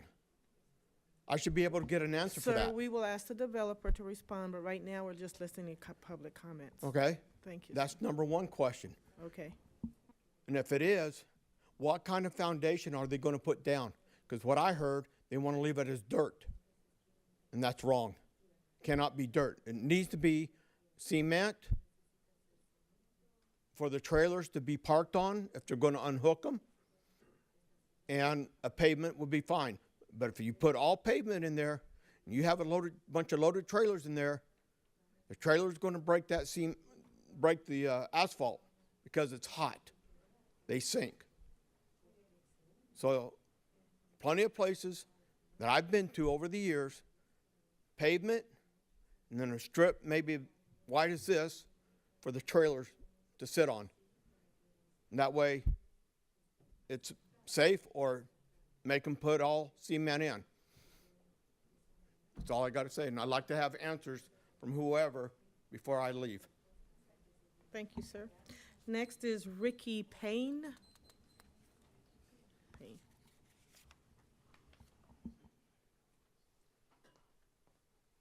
Hello. Good evening, all of you. My name is Ricky Paquet, not Payne. I'm 18. I live right up there on the hill to the left, facing where the truck stop is going to be built. And there's already truck stops or truck parking areas around that area, right beneath project site. There's already trucks right there, loaded.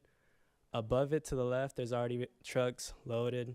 Right next to a mechanic shop, I go there. And there's already a factory being that's always like on the run right above it as well. And I understand that they said there was an environmental data thing that they did. And I'm assuming that they probably didn't put in fact everything else adding up to it, to what the environmental issues would have caused. And, sorry. And also, that, like how Teresa brought up, and the first person who came up here, they said the peak hours would be 7 a.m. That's when elementary and middle schoolers go in. I know because my brother, that's the time he goes in, and he takes the bus, like a lot of kids do. Even I did.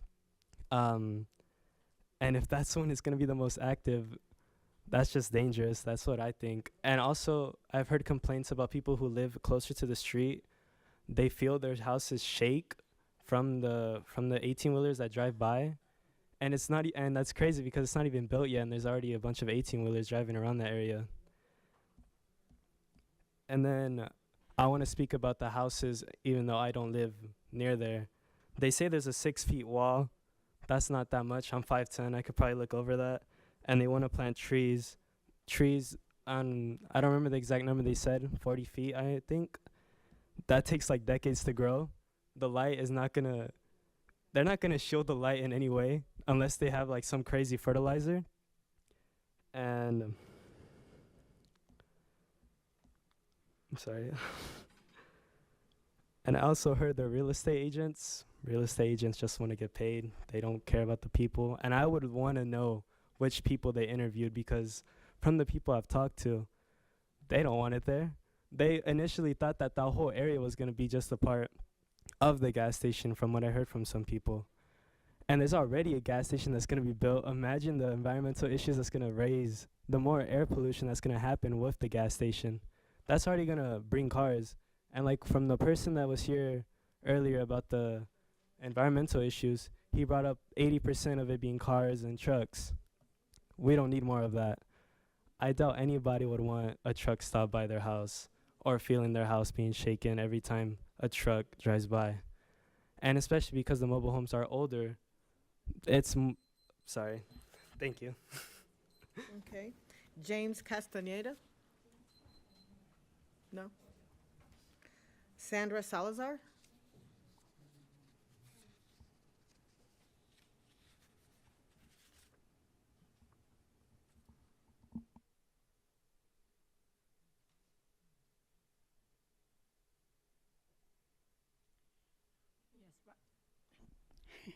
My name is Sandra Salazar. and I live at the mobile home park. It's on the southeast. No, it's just over the hill. It's called Petit Chantou, and my mobile home is towards the end.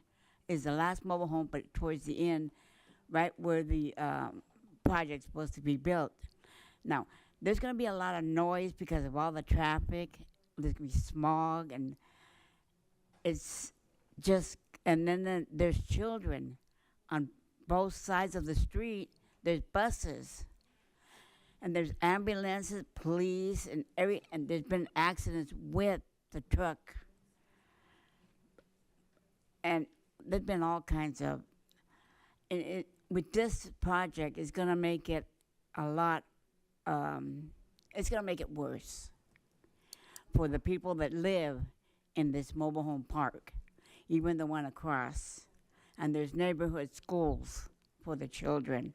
And I've seen some children graduate already, and they seem to be doing good, but there's a lot of children that I've seen in the nurse's office with asthma because of the smoke, the smog.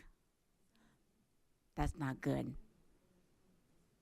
So I'd appreciate if you would take it under consideration, the noise, and like he says, there's a lot of traffic, and they've been putting asphalt all in the street a few times already because there's a lot of trucks that are passing by. They're cracking the street. So, you see where the track's supposed to be? I'm on the other side, but it's up the hill. You got to go up the hill to go into the mobile home park, and then you got to go all the way to the end. And I'm one of the mobile homes that's at the end. So, please, I'd appreciate. Yes. On the right side? No, it's okay. You see where that dirt is right there? That one there. Okay, I'm more on this side, right? Now come up, cross the street. No, cross the street on Rancho. You gotta cross the street on Rancho. I'm right off. My mobile home. You can see Rancho. I'm up a little hill, but you can see Rancho, and you can see that other building that has all those trucks parked in it. You can see that too. It's next to the big house. There's a real big house around there.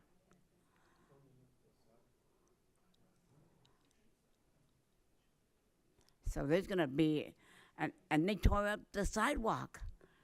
The people are walking in the street. They're not walking on the sidewalk because there's no sidewalk.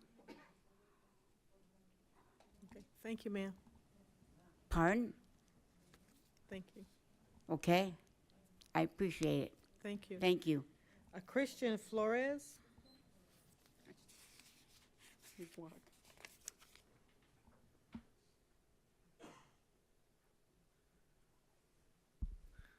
Hi, everyone. My name's Christian Flores. I'm a community organizer with Inland Congregations United for Change.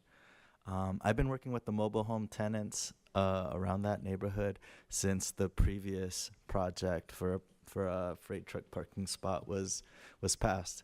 And alongside other organizations, that was the first project to be appealed by community members in the history of the city.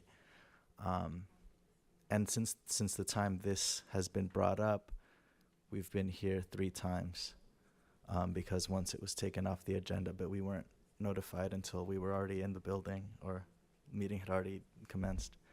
And the main reason I'm here is just to echo and share some of the concerns that a lot of the residents have lifted. In the time that we've been here over the last 3 meetings, for this particular issue, there's been between 15 to 20 individual unique ID'd residents that have come based on their availability. I know at least 7 folks that wanted to make it out today but couldn't for whatever reason. And there's at least 5 mobile home parks. There's a Santiago mobile home park on the north and on the south. There's Petit Chateau on the south side. There's Glen Oaks, and there's an Oasis on the north side. And that might not be even counting what might be below that. But each one of those mobile home parks has at least 100 different residents, closer to like 120 for some. So even though like I commend Somos for doing some outreach in that neighborhood, which is something that most developers don't do when it comes to projects in the community, I think it's like I challenge the good faith portion of that in regards to the various community members that have been in this room in the past few meetings, and that could have been opportunities to be able to be connected to speak and give presentations at those mobile home sites, because some of them do have communal areas or rooms and lounges where they can make those sorts of presentations and do that community outreach or do it better.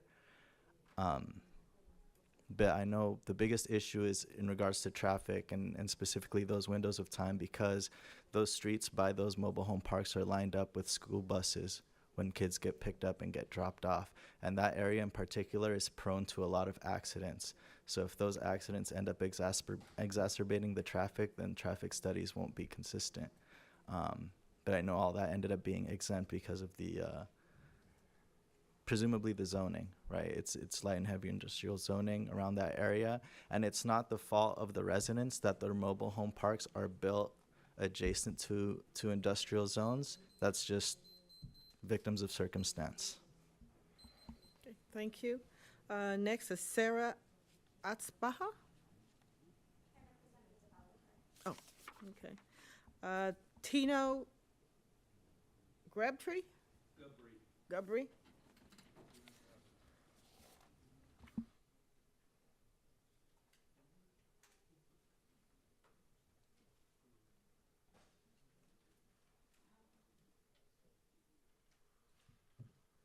Good evening, everybody.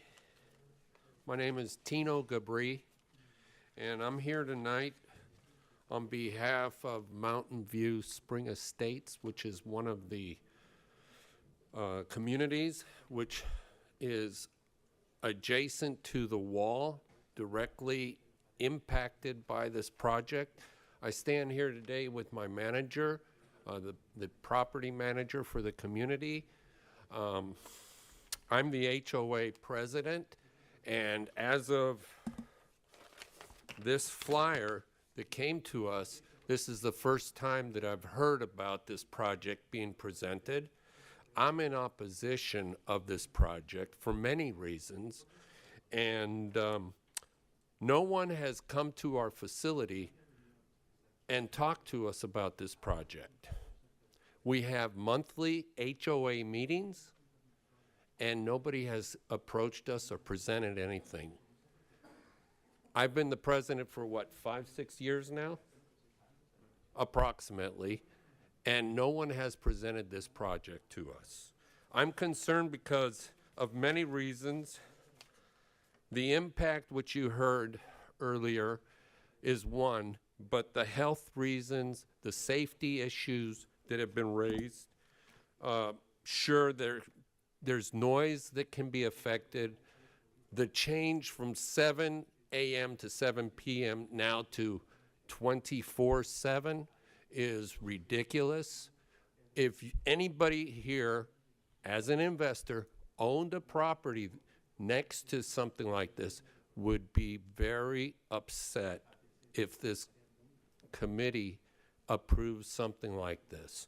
It doesn't matter if there's 100 trees. We heard earlier that from a safety standpoint, the trees are not going to clean up the air. There's other issues here that I would like to point out. I have a minute.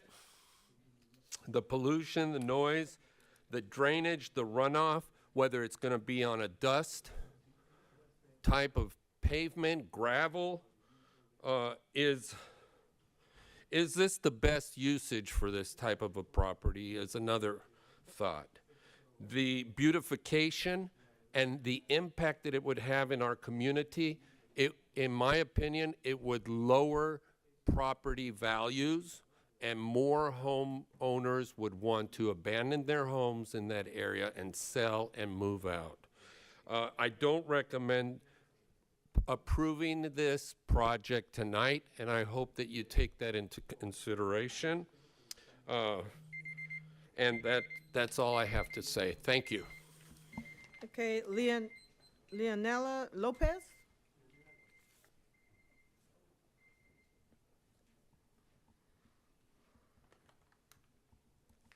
Good evening. My name is Leonela Lopez.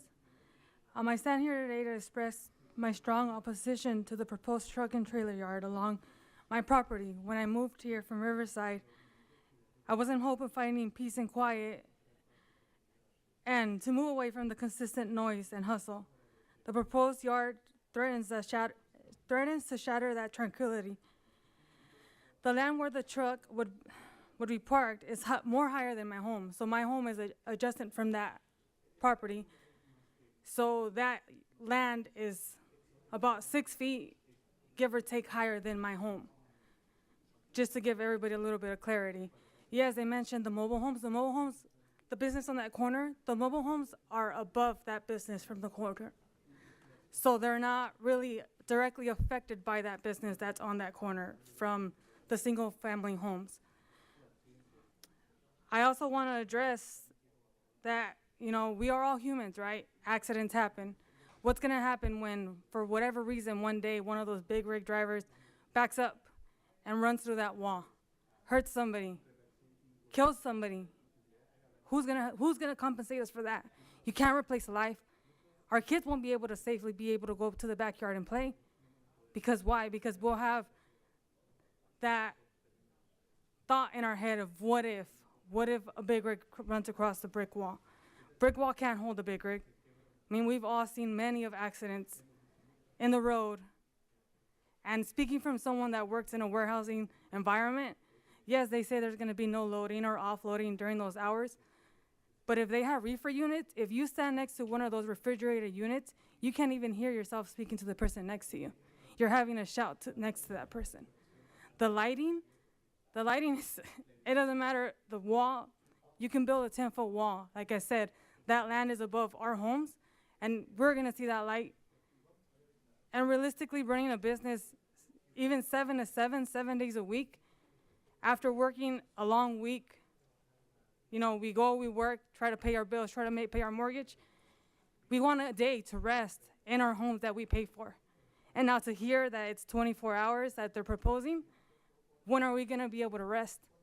Realistically, would you like a home, a yard to be built behind your home? To hear that noise 24/7? I want you guys to put yourself in our shoes when you guys make this decision. And then regarding that, supposedly they reached out to the community. I purchased my home and closed my escrow the last week of April. Then to hear from them that they said that they reached out went out on May 5th, May 6th, whatever the days were. The first notice that I received was that orange letter in the mail this last week. Thank you, guys. Okay, that's the last. Do I request the presenter? Yes, if the applicant has any rebuttal they would like to make, this is their time. Okay, the applicant, you're allowed to come up and make a rebuttal to any of the comments you heard.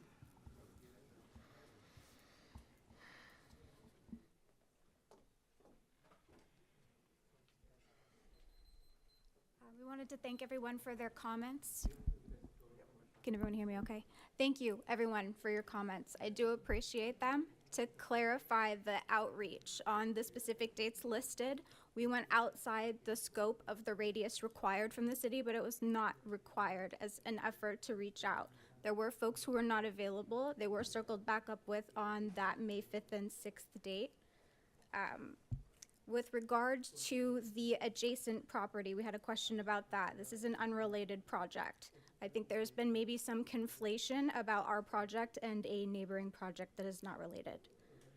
With regard to the lighting questions that we're hearing, the lighting would be directed away and towards the building. That's the way the lighting is configured to reduce the impacts. The trees were also not required by the code. That was a request from the city that we're volunteering. In addition to the setbacks from behind. The mandatory setback is 10 feet. We're doubling it. So I wanted to clarify what we're offering and the scope of outreach that we did, including to folks who are in this room who did not return my emails. And we're happy to answer any other questions from staff.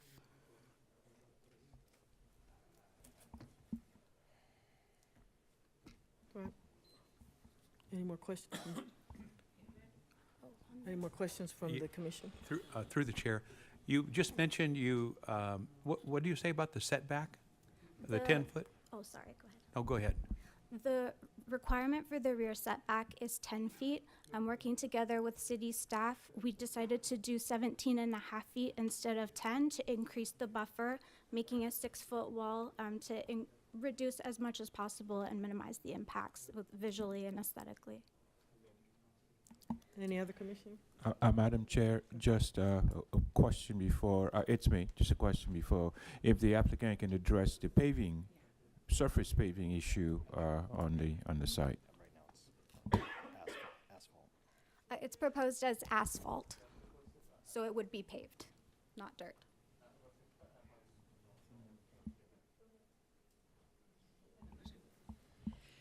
Thank you, through the chair. Can you talk about how you what outreach you did do? Was it mailers? You mentioned an email. Was it door to door? Can you talk about your outreach? Yes, we retained a consultant specifically to do the outreach with ties in San Bernardino. Zunu Strategies was responsible for the outreach. On the first outreach, we did door knocking, emails to folks who had spoke up at previous commission hearings to try to cover our bases, and then follow up door to door knockings. Of course, some folks were not home, but it was mostly on the ground door knocking. Anybody else? Any other commissioners? Go ahead. A couple comments. Thank you, Madam Chair. San Bernardino is an old city, and there were some comments earlier about you don't choose where things end up, and I think about the area around the BNSF rail yard as an area that's heavy industrial, and you got literally across the street community center and lots of housing.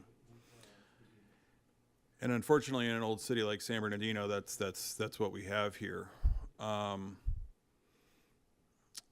I have a real hard time swallowing a 24-hour operation in an area that's largely surrounded by residential.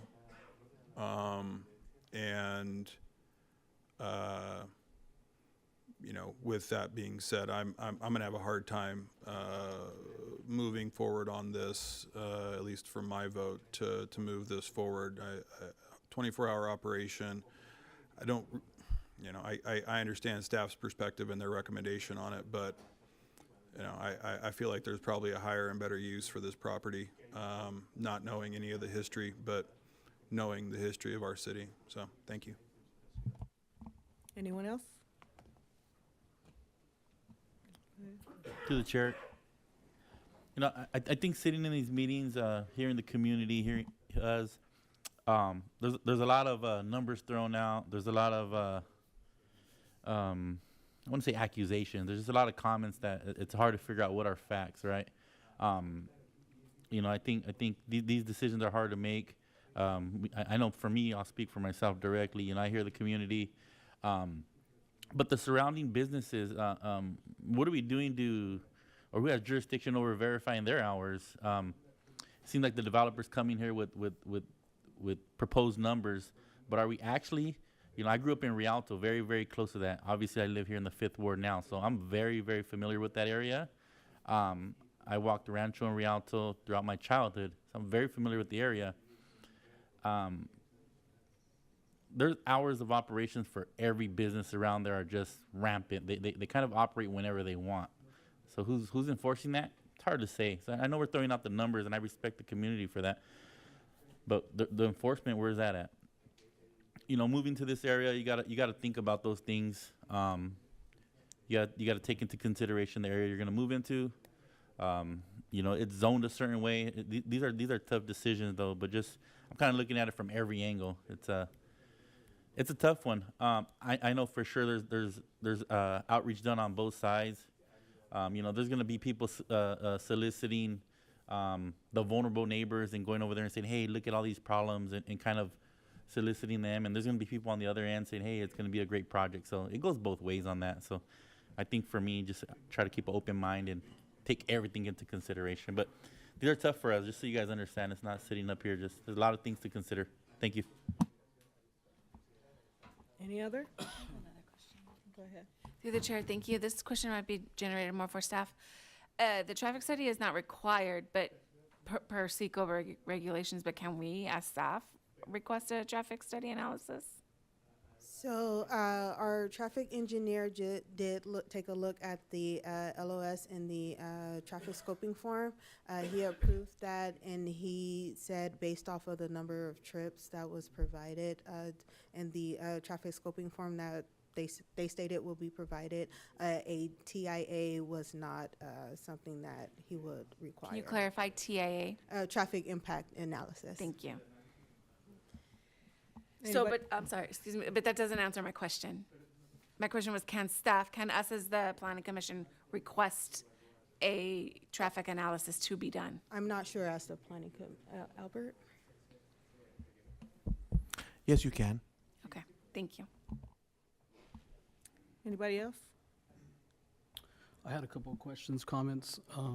First of all, I just want to mention that I'm for the project. I know we recently approved a trailer and truck parking lot a couple months back. I personally have a relative that lives in the mobile home, and then a relative that owns a tire shop right in front of this project. And I know the conditions of the asphalt in the area. They're pretty bad, like most of our city streets are. I feel it's unfair to tell a business or a resident what time you can operate your business.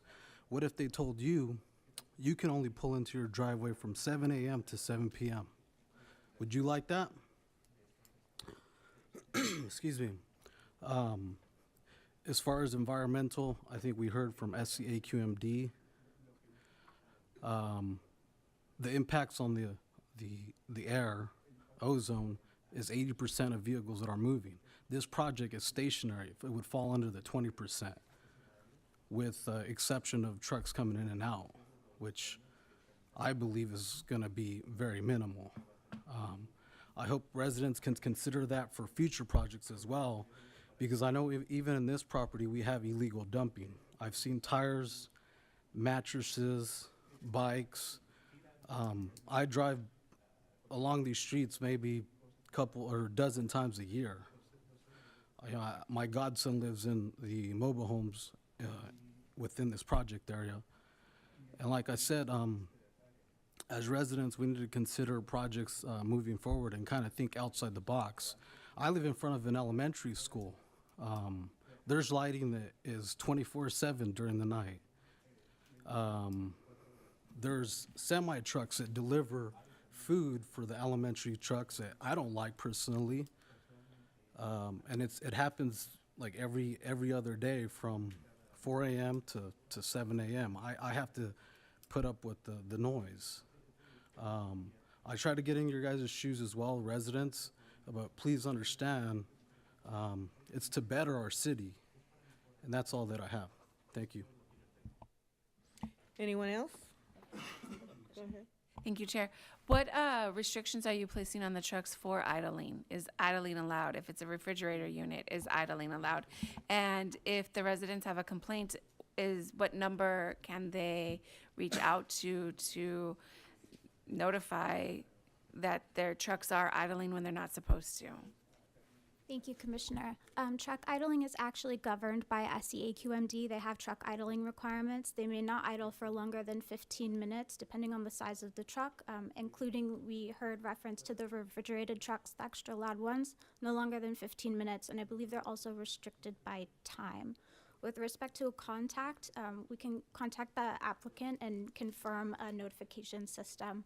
But typical notification protocols would be to a QMD, as that would be the violation. It would be a state law, not a city one. Anyone else? I'd like to make a motion to approve item number 5, following Oh, the. I'm sorry, I got to close, that's it. I did a close public comment first, so that we can vote. What clarification? Oh, can you give us clarification on the hours of operation? Or Of course. we need to, okay. What we're requesting, is that the question, Commissioner? Clarification, we are requesting a 24-hour operation, authorization to operate within a 24-hour period, with the acknowledgement and understanding that all operations would be compliant with the existing City of San Bernardino noise ordinance, all applicable state and federal laws. And with the acknowledgement that the peak hours fall within that 7 to 7 period, but they are not 7 to 7, to clarify. That's not peak. Peak is a much shorter period that happens to fall within that range. It's usually maybe an hour and a half. Okay, we will now close public. Madam Chair, before we close public hearing, will the maker of motion specify whether or not the hours of operation are specified, the 24-hour operation, or is it the 7 a.m. to 7 p.m.? I would accept the 24-hour operation, or we could probably make an exception to later clarify that with staff and the applicant. Absolutely. But I would prefer to approve this item and move it forward and come back to hours of operation. Good. So we have a motion by Commissioner Garcia. We need a second for discussion purposes. I will second that motion. Motion made by Commissioner Garcia, seconded by Commissioner Quill. We can now have We can vote? a vote on that motion. Okay, go ahead. Chair Armstead? No. Commissioner Quill? Yes. Commissioner Daly? No. Commissioner Lopez? No. Commissioner Garcia? Yes. Commissioner Sherrick? I'm sorry, I'm clarifying. Did we close the public hearing? Yes. Okay, thank you. Oh, it's a hard one for me again. No. Commissioner Orlando Garcia? Yes. Vote is 3 yes, 4 no. Motion failed, so we can now consider an alternative motion, if. Madam Chair? Alternative motion is what he's asking. Madam Chair, I'd like to recommend staff deny Planning Commission Resolution 2024-012. We need a second. Second. Okay. Motion by Commissioner Daly, seconded by Chair Armstead. Go for the vote. Chair Armstead? Motion, yeah. Correct. Motion to deny. So, yes. Is it a yes or a no? Yes to deny. Okay. Vice Chair Quill? Commissioner Daly? Yes. Commissioner Lopez? Yes to deny? Commissioner Ivan Garcia? No. Commissioner Sherrick? Yes. Commissioner Orlando Garcia? No. Vote is 4 yeses and 4 yeses, 3 noes. 3 noes. The denial passes. Passes. Motion passes. So, staff drafted the resolution for approval. My recommendation here is the decision has been made to deny, but you don't have a resolution that denied the project. Your resolution that was presented is for approval. So staff will prepare a resolution for denial that will come on your next meeting agenda. You won't be deciding whether to approve or deny. You already did that. You denied it. All you'll be deciding on is, does the written resolution capture the reasons why you have denied it? But staff needs direction on that. And so staff needs to hear from you here tonight. What are the reasons that you denied it? That way, they can write up the findings for denial. Okay, so we are requesting that the staff draft a resolution for denial.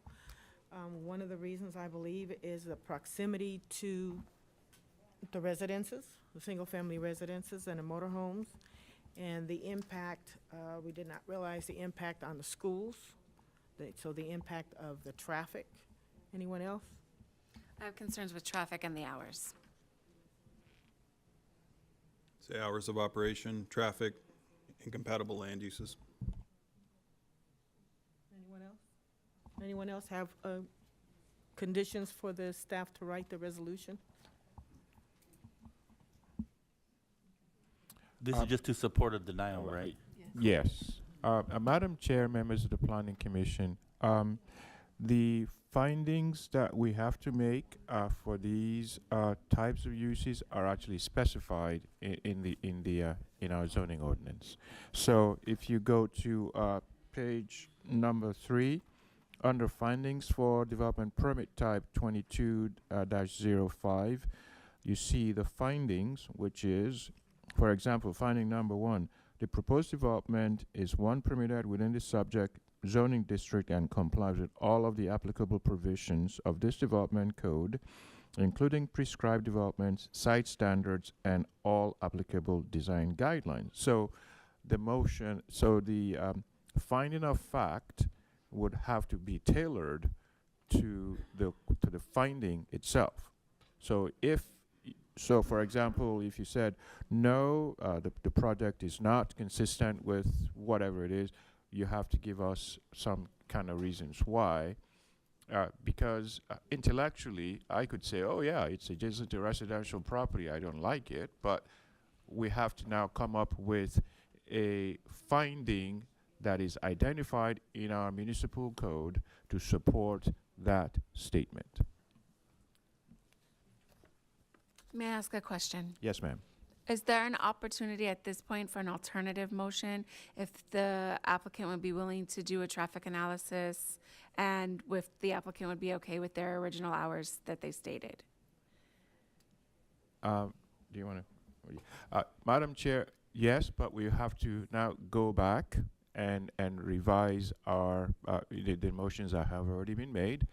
If you want to make a modification for, I think what I'm hearing is that we want some additional information before we actually make a decision, and one of that would be for a traffic analysis to be done. Now it's up to the applicant to say yes, we agree to that. Then we would take the motions off the table. We would table the application to the next Planning Commission meeting, or whenever it is they can get the traffic analysis done. We'll come back with the traffic analysis that would either support or refute any kind of comments that have been made during the meeting, and then we can make a separate motion at the time as to whether or not we want to go forward or not. Okay. That's what I would like to do. Okay. Can we look at like finding number 3? Could that be one? I'm sorry. Did we took a vote just now? Yeah. To deny, we made a motion and we denied staff's recommendation. So I'm confused as to why now we need to give further direction to staff to come back with denial, and now we're opening up a whole nother conversation about reintroducing a vote. I'm going to let Albert go into it. So as I explained earlier, if there seems to be, the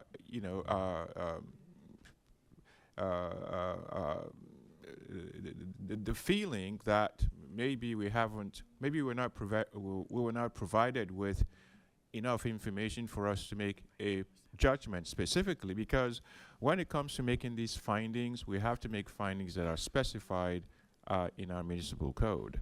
So, and then if, for example, the traffic analysis could point to a specific finding that might support one thing or the other. But in order for that to take place, the commission has to decide whether or not any of those votes that have been taken, the last one to deny, should be taken off the table, bring additional analysis back, whenever it is we have the next scheduled planning commission meeting, reconsider it. And then if the commission still believes that, we've heard all the evidence, we still want to go with a denial, then that decision will be made at that time. But the applicant has to agree to do that before we go forward. So, excuse me, I have a question. You said if we can specify which findings, I'm looking at finding number 3, finding number 7. Okay. So You said we had to pinpoint findings. Finding number 3. Number 3 and number 7. So the proposed development would be harmonious and compatible with existing and future development within the zone and general area, as well as with the land use presently on the subject property. That is finding number 3. Within the zone, which is light industrial, and the general area, which is surrounded by, residential to the south, mobile home park to the southwest, industrial to the east. If you go north, it's a mixture of. So if you look at the zoning map, it is, I think, as Commissioner Orlando Garcia said, I mean, it could go either way. I mean, you have grounds to say that, well, it's surrounded by industrial uses, but I think that human interest part of it, having these voices of people who actually live there, address the Planning Commission tugs at our hearts, and I totally respect that. I brought this forward because it is a difficult decision to make, because the property is correctly zoned, the use is allowed in that zone.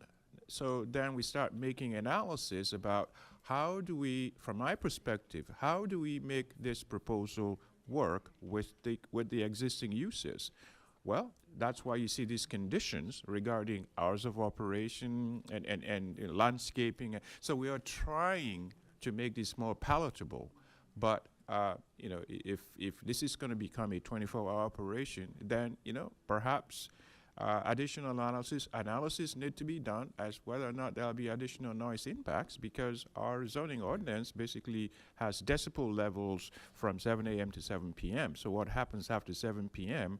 would be much louder than what would happen at 4 p.m. or 3 p.m. in the afternoon. So these kinds of nuances kind of puts the project in a totally different realm, and maybe the wise thing for us to do really is to maybe pull back, reconvene, think about it a little bit more, and find out with the cooperation of the applicants whether they are willing to concede to certain things that would make this palatable, because that human interest portion of it is going to be tugging at each and every person. And I know it has already affected some of the outcome of some of the decisions that we've made this particular evening. Well, in that case, wouldn't we need a traffic study, the increased traffic and pollution and road damage? Well, I mean, we could look at all those things, but again, we have to look at how much of that are you going to attribute to this particular use itself. I mean, that roadway has been bad before. The air quality has been bad before the project. And so I guess the only thing is, how do we harmonize this particular use with the existing uses and being respectful to everybody's concern, as opposed to, looking at just one perspective of it. So, I mean, this is a very, very difficult decision for me to actually bring it before the Planning Commission, because I know it can go either way, but it's only coming to the Planning Commission because it is adjacent to residential. If this was not adjacent to residential, there will be no Planning Commission hearing on this particular thing. And number 5 would address quite a bit of that. The finding of fact is very brief and doesn't really answer the concerns that we heard from the community. Let me read finding number 5. No potential significant negative impacts upon environmental quality and natural resources. Well, what are the natural resources in that area? We're not taking down any trees, so it's a vacant site. Some people will actually believe that this is actually an improvement on the vacant parcel, because you go there and tires are thrown and all kinds of things. So we have to look at the specific language of the finding itself, because emotions get involved in these kinds of things, and we draw conclusions, things of that nature. So that makes my job very, very difficult. So and I'm expecting the Planning Commission to maybe sometimes put those emotions aside and take a practical look at this particular situation. Okay, because so let's we're take out struggling the with it. emotion and address the scientific fact. There are environmental issues that you can look at scientifically. That's not emotional. What That's are the science, and that's not environmental issues? smog, pollution, traffic, We heard from the the AQMD. damage to the roads. We heard from year-round AQMD. schools. Roads Now, are already those are bad. facts. That's not emotion. Roads are already bad.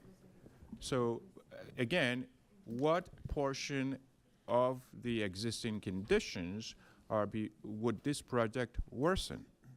So that's what we have to look at. How would this project make existing conditions worse? Madam Chair, just a couple of questions, and I fully appreciate where you're coming from. I understand that it's a difficult spot. Again, very got, difficult.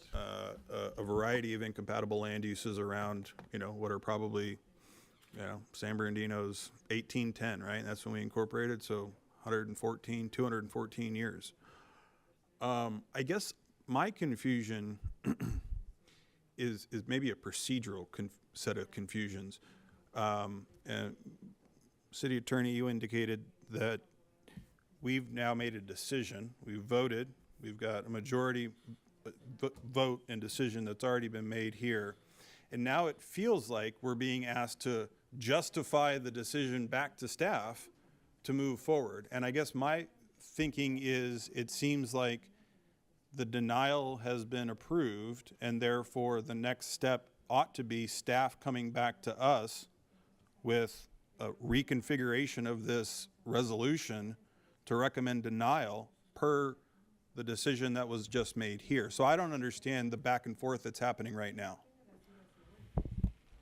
It's because the reasons for the denial have to come from the commission. It cannot come from staff. Staff already provided their recommendation to you. The recommendation was approval. So the reasons for the denial have to come from the commission, and staff was just trying to elicit, okay, of the 7 findings, tell me which ones cannot be met, and tell me what the reason is so I can write it up. That's why we're having this process. Let me add another thought that might help with this. The developer, I think, probably should be asked, because Commissioner Sherrick brought up, well, you're basically going down the road of maybe a motion for reconsideration. You were in the majority, but your question indicates maybe you would be open to a 7-7 pending the results of the traffic study, etc. But the developer, I think, needs to be asked, would they even be open to that, or rather they just rather appeal to council? Because if they rather just appeal to council, then it doesn't have to be discussed anymore and we can move on to the next item. If they are open to the idea, then someone needs to who voted in the majority, one of the 4 of you, needs to make a motion for reconsideration if that's what you actually want to do. That motion needs to be seconded. That motion has to pass, and then a new motion could be brought to either approve, subject to other conditions, or continue to the next meeting. But again, it has to be one of the 4 who voted yes to deny, to change your vote. Only one of those 4. And Casey, I have a follow-up question with what you asked, because our denials,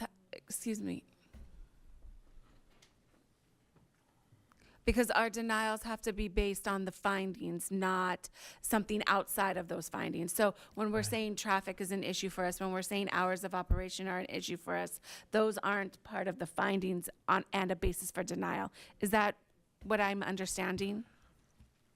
Not necessarily. Okay. Not necessarily.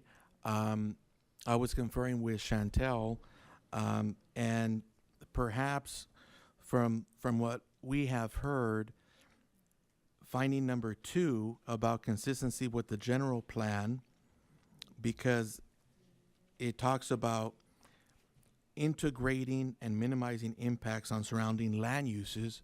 I heard several of you say you don't think that there's compatible land uses here, the industrial light with the residential next door. That could be one of the buckets you land your reasons in.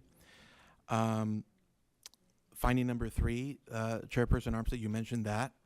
I think that's probably another bucket because again, it's that language about being harmonious and compatible with existing and future developments. So I think actually, if you just want to proceed down the path you've already started upon of denying the project, I think staff is pretty close about getting the information that they need to write it up. And I would ask Chantel if she has any input and she would like any additional detail or information. So that's what you have before you. Do you want to continue down denial and provide staff the reasons, and then they'll bring back to you a resolution memorializing the denial that already happened tonight? Or do you want to reconsider the whole project? Those are kind of the two paths before you. I'm motioning to proceed with the original motion to denial, and we provided staff with some of our reasons for that. Okay, so with that, Chair Armstead, I know you were saying which finding were you looking more towards? 3 and 7. Okay.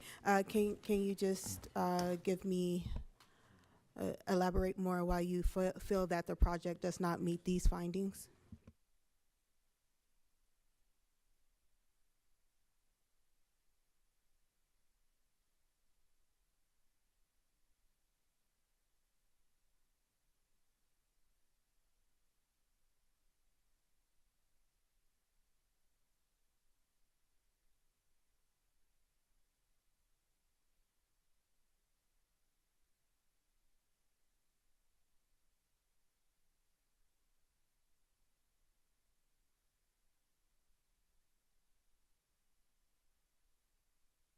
Are you directing that towards finding 3?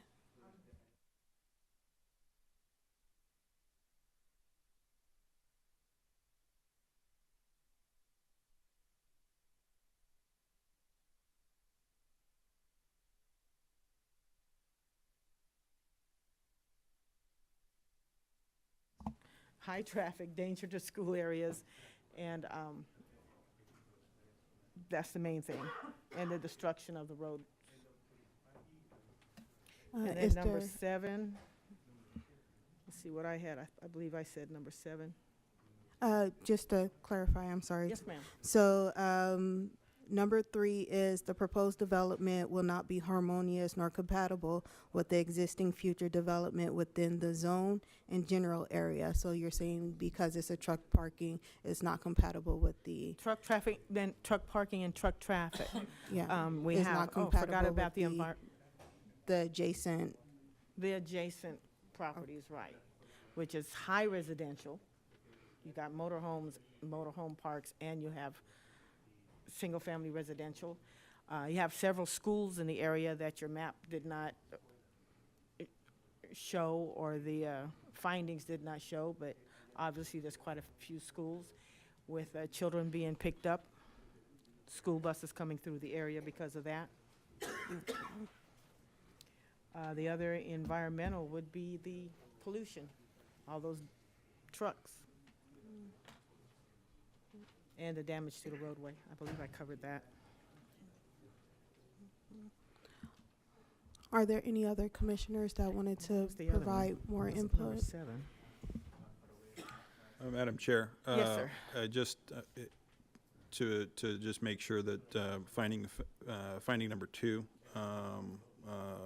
general plan element goal 2.2, promote development that integrates with and minimizes impact on surrounding land uses. I would object to that one. Oh, okay, good.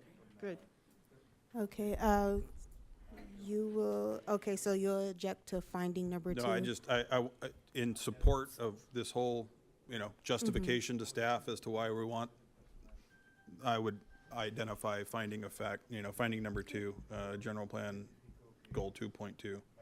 Okay. If you could tell me why you feel like it doesn't. Because I don't believe that this promotes development that integrates with and minimizes impacts on surrounding land uses. Thank you.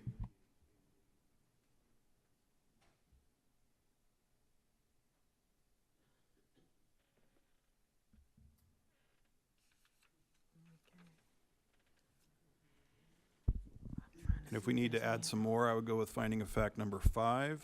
Great, all right.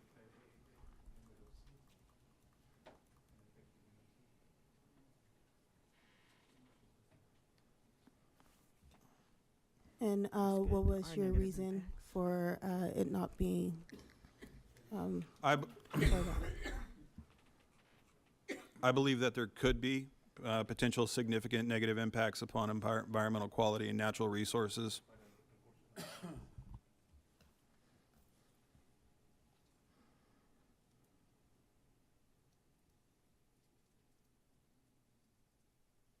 Thank you. Anyone else? Okay, so now, what do we do? Now you can move on to the next item. Oh, all right. We are now going to, oh, can we take a short break, please? It's been a minute. About 5 minutes, sir? About 5 minutes. We're taking a 5-minute break, please.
Okay, everyone, let's take our seats and come back to order.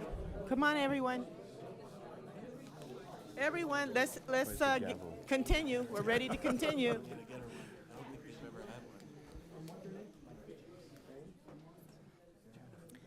Okay, this is for item number 7.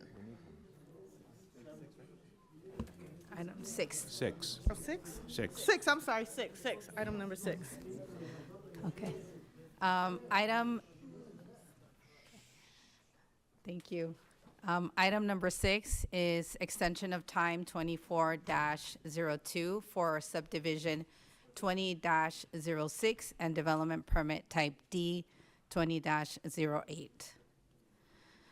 Here is, it's a 1-year time extension request for subdivision, as I mentioned, 20-06 for tentative track map 20376 and development permit type P 20-08 for the subdivision of one parcel containing approximately 0.77 acres into 9 residential lots and the construction of 9 2-story detached residential units that are going to contain approximately 1,905 square feet with attached garages that will contain approximately 441 square feet.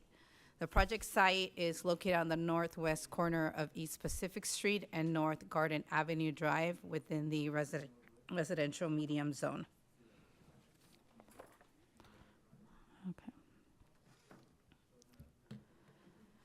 Here we have the proposed project site for what the extension is being brought. As you see, it's within the residential medium zone, and it is surrounded with existing residential development as well as near a existing school to the west.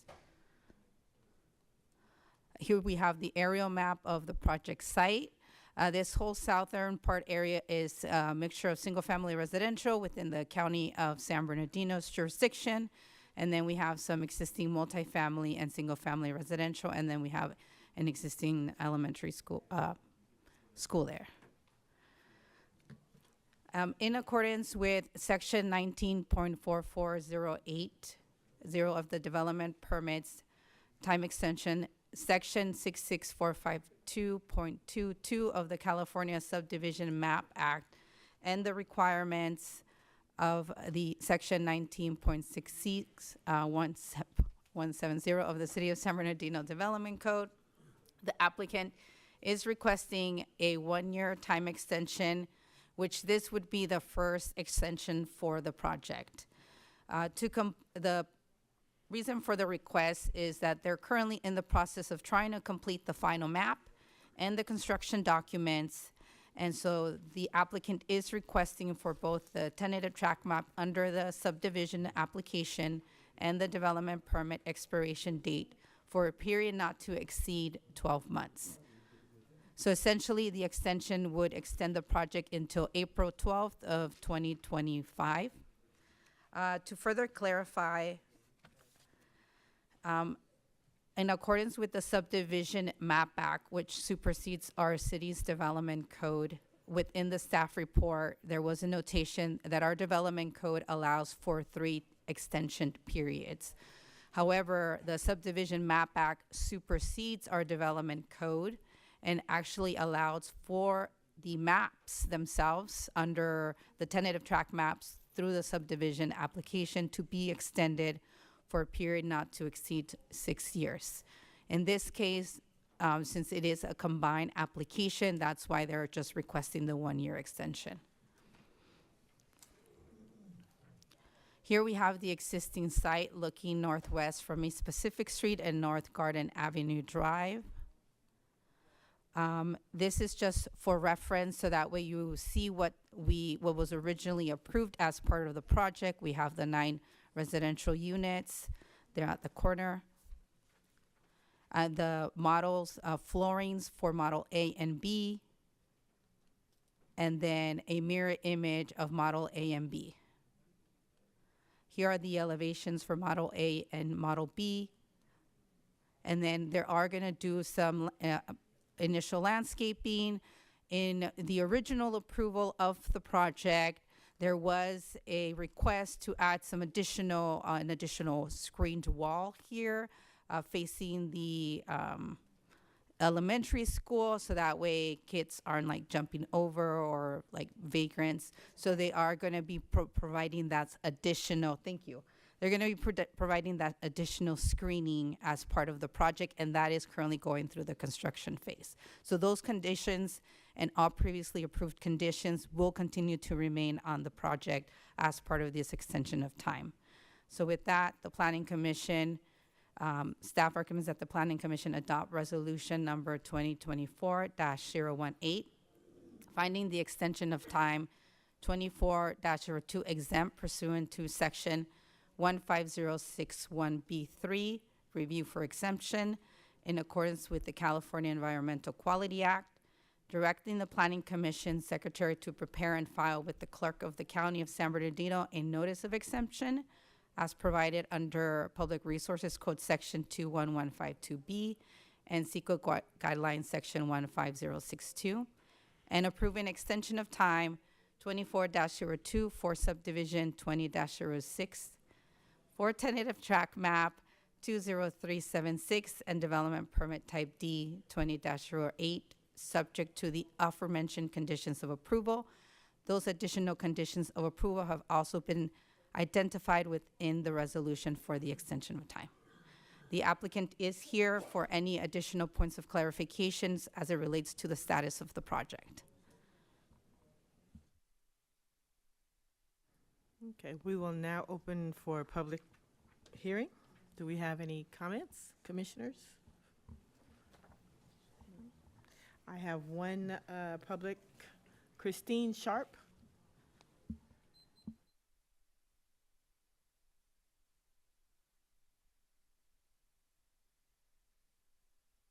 The side? Okay, well, I'm glad you guys can hear because couldn't hear you guys all night long, especially the people who are trying to push whatever they want to push on anything. My family has lived in this valley since we came to this valley in covered wagons. My family has owned land in this neighborhood for 96 years. I'm the last one. When I first heard about this thing going on about 2002, got crammed in here and found out this and that.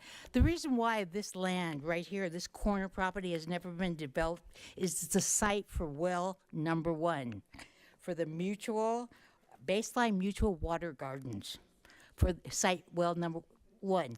Once in, 2008. No, wait a minute. Way ahead of myself. I'm getting way ahead of.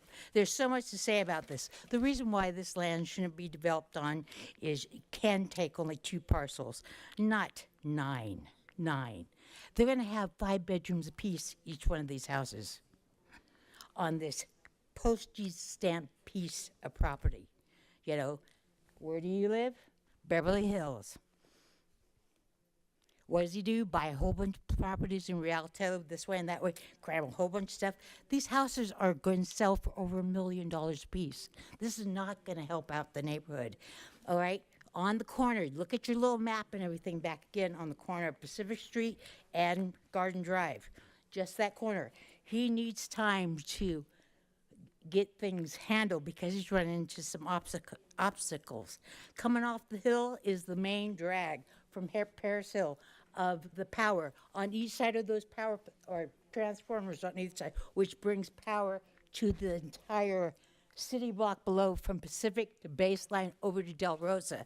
I've been up on the hill before when the guy was up there going, hey, threw the big main power switch and brought the lights back up. That was on the 4th of July, not last year, the year before. So it holds all the power. That there is so much stuff underneath the ground, cesspools this way and that way. Pacific High School, when you guys brought up at the last planning meeting, you were more concerned about, what about, their privacy? What about the privacy of the people who are already there? These towers looking down into their property, it's ridiculous. This land cannot support it. Anything more than a 3, if we have an earthquake, that ground's going to liquefy. There is no solid rock underneath it. Paris Hill, right there. We all know that is a watershed. It's a, hidden hill, Up is 10.5 million gallons of water in there. It's a fake mountain. It's not real. Inside is big, huge watershed. We get an earthquake, it's going to crack wide open, and that whole area is going to flood. Thank Think you, he's going to ma'am. let these people know? Thank you, think it's ma'am. I have everything. My name is Christine Sharp. My address is 6937 Garden Drive. Please get in touch with me. I have the proof. I have stuff Thank to you, ma'am. show you. Thank you, ma'am. I'm not a liar. I'm not cramming this through. I can prove it to you.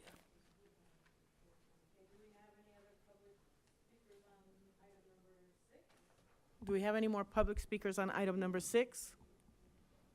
No? Okay. Then, go ahead. Then we need to call for a motion on item number, we will close, thank you. We will now close public hearing. And I need a motion on item number 6. I'll make a motion to approve the recommendation as is. Second. Okay, and then remember, we're clarifying, this is for an extension. Yes. Okay, thank you. Go ahead. Chair Armstead, Yes. Vice Chair Quill, Yes. Commissioner Daly, Yes. Commissioner Lopez, Yes. Commissioner Ivan Garcia, Yes. Commissioner Sherrick, Yes. Commissioner Orlando Garcia. Yes. Vote passes unanimously.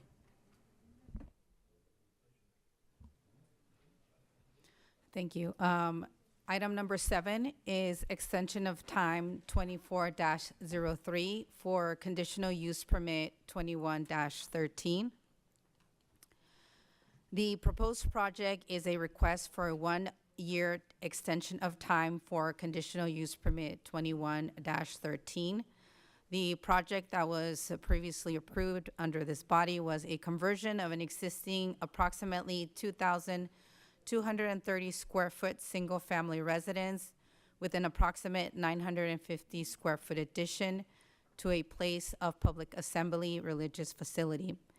The project site is located at 1959 North Macy Street within a 0.52 acre site within the residential suburban zone designation.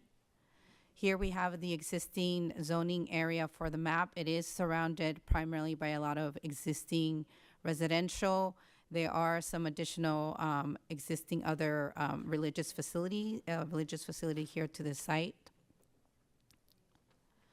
A little bit of the background of the project. I did want to add and incorporate this for the transparency of the record.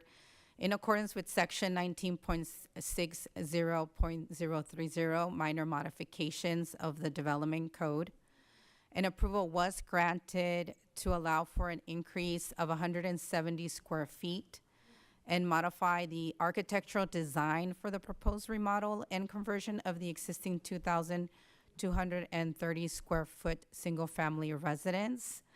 That was something that was allowed and approved at a staff level review, since minor modifications that do not exceed 10% can be done at staff level. That improved the design of the project site and made a more cohesive project and incorporated some additional square footage that they needed for their assembly area. Additionally, as it relates to the extension of time, when the applicant's expiration date, it's not to exceed 12 months. Essentially, they're wanting the expiration to be extended to April 12th of 2025.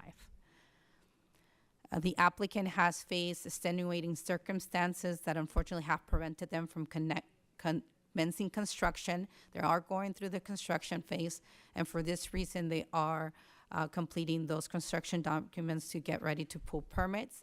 They are here to provide additional details and information about the extenuating circumstances if they would like to.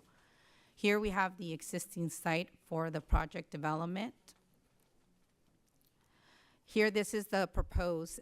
Previously, They had a smaller addition essentially here to the rear of the property.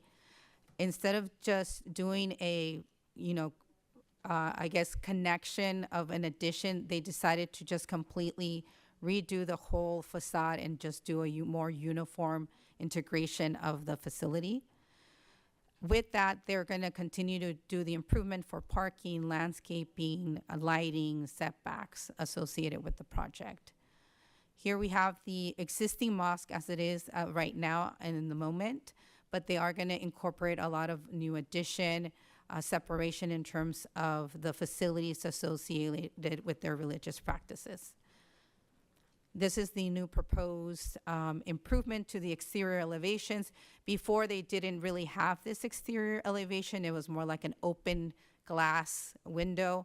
Now it's more uniform, more enclosed, thicker to enclose some of the additional buffering for minimizing noise to be a better neighbor. And with that, the staff is recommending that the Planning Commission adopt resolution number 2024-019, finding the extension of time 24-03 exempt pursuant to section 15061B3, review of exemption in accordance with the California Environmental Quality Act, directing the Planning Commission Secretary to prepare and file with the Clerk of the County of San Bernardino a notice of exemption as provided under Public Services Resources Code Section 21152B and CEQA Guidelines Section 15062, and approving extension of time 24-03 for conditional use permit 21-13, subject to the aforementioned conditions of approval that were previously approved as part of the project. Before ending, I do want to add some additional points of clarification as it relates to some minor typos within the resolution. On the body of the resolution, there's a duplication in terms of the square footage. It was a repeat of a same sentence structure, and where now we're removing single-family residence containing approximately 2,230 square feet, with an addition containing approximately 950 square feet. Removing it twice because it's on there twice. So I wanted to make that point of clarification. And then additionally, within the staff report, I did add here in the verbal staff report that the square footage is actually 170 square feet for the minor modification, not 160 square feet. So I wanted to add those points of clarification. And then lastly, when we do open it for public comments, there is a comment that was submitted electronically via email, and the commission should have that information on there.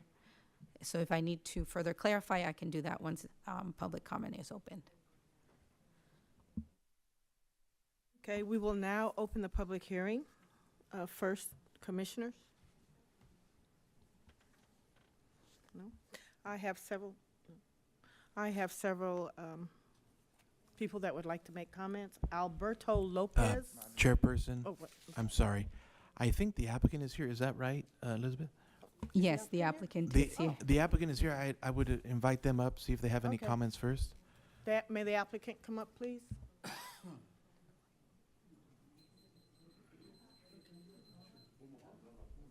The applicant first.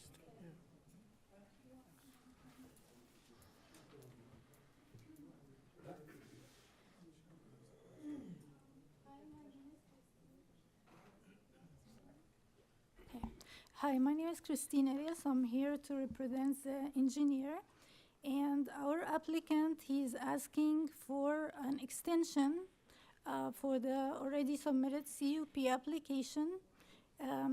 He would like to get the extension to have more time for the plans to be approved and to be able to complete the construction. Okay. If you would like to add anything, the applicant? Okay, Alberto Lopez? No? Oh, that's an applicant? That's the applicant? Oh.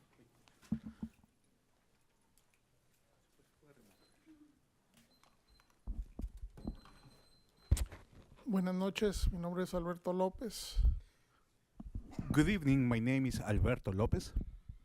El motivo por el cual estoy aquí es que no estoy en contra de ninguna religión, de nada. Soy vecino de la mezquita que está a la par mía. Mi esposa hizo el comentario en línea. Okay, the reason why I'm here, I'm not against any religion. There is a religious temple that is next to, I'm neighbor of the religious temple that is next to it. And my wife, she made the, ¿qué es lo que hizo reclamo? Ella metió este papel. Sus concerns. ¿Qué es? El concepto. Oh, okay. Oh, my wife submitted her concerns. El motivo era que si va a ser aprobado la mezquita, por lo menos que cuente con su buen parqueo, la barda de bloque divide mi casa con las de ellos, porque todo el tiempo tengo mucho ruido.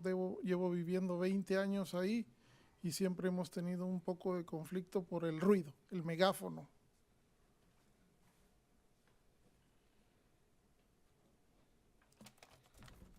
Okay, if this religious temple is going to be built, I believe they have to have this proper parking lot.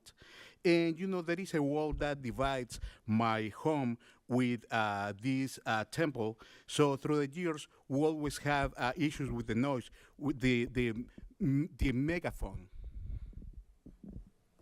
Ellos usan mucho el ruido del megáfono y pues a veces mi esposa trabaja 12 horas. Es enfermera. Yo también trabajo y a veces el sistema de ellos no tienen un horario. Malos viernes que me bloquean siempre mi parking, el mailbox. ¿Mailbox? Sí, la caja donde depositan el correo.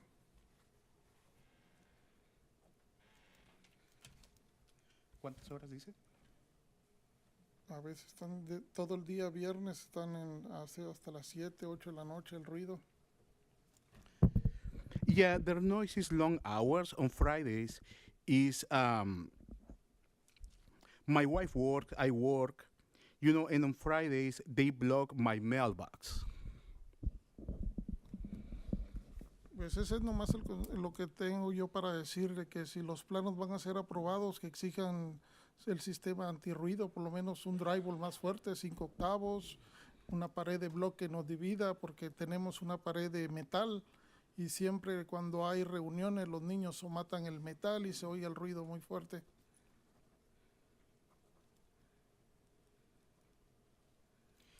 Yes, if they give approval for this, probably they need to build this wall with metal block, not metal, because kids, they hit the metal and it causes a lot of noise. And probably, I don't know, use drywall. Para el ruido, nomás el drywall adentro, para el noise. Yeah, use drywall just to help with the noise, you know, from the inside.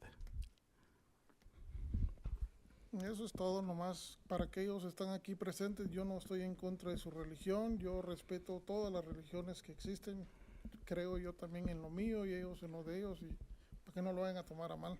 Yeah, they are here present, and you know, I respect their religion. I believe on what I believe, and I respect what they believe, and I don't want them to take it personal, take it wrong.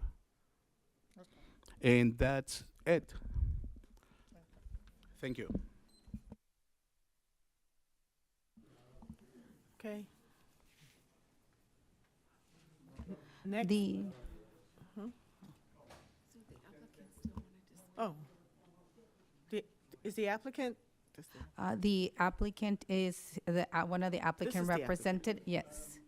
He's one of the applicant representative in terms of the group that's working through the construction documents, so he might be able to provide some additional insight. Okay.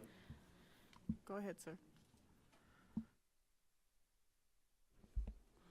Good evening, ladies and gentlemen. My name is Radi Khatib. I'm already on the list to speak. I just need to address some of the stuff that the gentleman next door is our neighbor. We respect our neighbors. Let's start with the first one. He says we park against his mailbox, but we purchased the two lots next to our mosque, and you could see the plans showing plenty of parking, so that will not be happening again. Also, he addressed the fence between us. Actually, there's not going to be no more metal fence. It's going to be not a 6-inch wall, but an 8-inch wall, center block with a concrete filled in to eliminate any noise for our neighbors. So we just need the extension to finish the project. My brother, who started this project, passed away with cancer last year, and we just want to finish up what he started, and we are here today to ask you for your extension to let us have our dream for the masjid. We are a good community. We help the needy. We have food bank. We supply the poor. We are always helping the people with alcohol issues. People seek help with us, with our guidance, and we try to make a community better no matter where we go. This is just part of our religion. I appreciate your time, and I hope you approve us. Thank you. Thank you. May we have Amro Abdallah?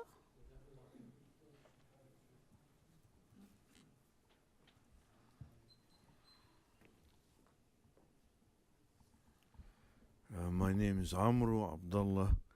I'm an imam in the mosque, Makki Masjid, and also I'm a CPA, a certified public accountant. I want to start my talk by the salutation of Adam when he was created to the angels. Excuse me. As he said, Assalamu alaikum, peace be unto you. So I was really shocked about the complaint of our neighbor, Brother Luis. I am sure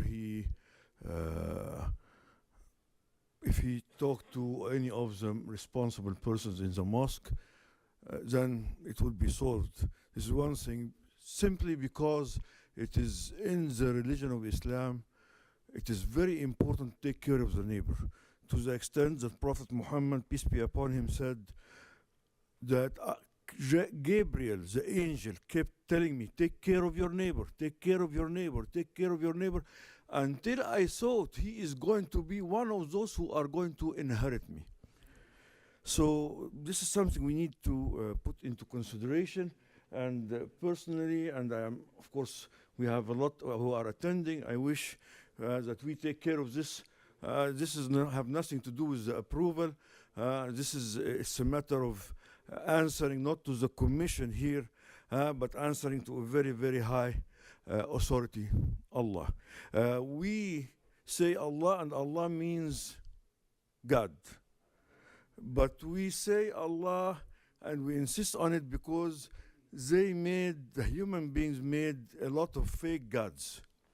Like God for good luck usually is in Vegas. God for love in Hawaii and Honolulu. So we say Allah means the one who created us, the creator. I really appreciate the committee here, and I want to thank you on behalf of the community, and I want to tell you how much your committee is appreciated. The reason I'm sure none of you knows that most of the human beings think that we are here on this planet as a punishment for the first sin, eating from the forbidden fruit or tree.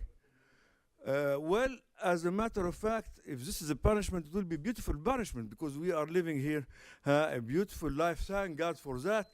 But in reality, this is not a punishment. We are here because Thank you, sir. In a mission. Adam and Eve was sent here in a mission to populate this planet and making better. So you are responsible for planning this San Bernardino area and make it better. Thank you very much. Thank you, sir. Have a nice evening. Next, we'll have Christine Elias? Oh, you're, okay. Then we have James Penman.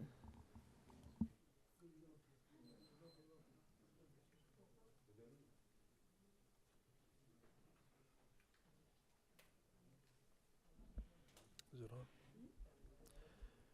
Thank you. I'm here tonight pretty much as a constitutionalist. I saw this item on the agenda, and I didn't suspect that there would be any opposition, and there really hasn't been a lot. But one of the most fundamental parts of our Constitution is the First Amendment, which guarantees freedom of religion. Freedom of religion. And as a lawyer and a constitutionalist, I'm always concerned that the city doesn't get sued and that we follow the law.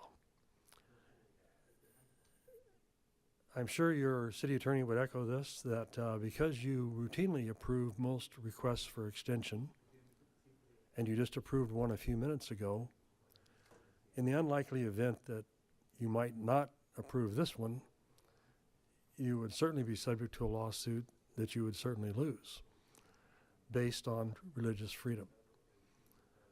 The fact that a religious organization is the applicant puts a very different spin on any application. It really isn't the same because it's a protected group. And again, it's one of the most fundamental bases of American democracy that we have freedom of religion. So please forgive my, I hesitate to use the word pontificating, and I sympathize with the gentleman who has his next door is concerned about the noise. But for many years when I was city attorney here, we routinely got complaints about the bells at Holy Rosary Church on Arrowhead. And we just had to tell the folks, sorry, this is part of our great country. Thank you. Any comments by the commissioners? We're good? Go ahead, sir. No comments for me. I'll just wait till they're ready to go forth and prosper. We will now close for public hearing. And this motion is just for the extension. The project was already approved in 2022. We are approving the extension, am I correct? Just the extension for a year. All right. So I need a motion. I make a motion to approve the recommendation as is. I'll second that. Chair Armstead? Yes. Vice Chair Quill? Yes. Commissioner Daly? Yes. Commissioner Lopez? Yes. Commissioner Ivan Garcia? Yes. Commissioner Sherrick? Yes. Commissioner Orlando Garcia? Yes. Vote passes unanimously.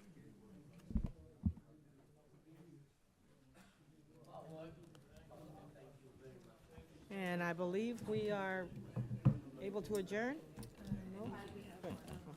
Where? We got planning commission and planning directors. Oh, I don't even see that. Okay. We have, do we have any directors' reports? I'm sorry. Planning commissions. It's not on here.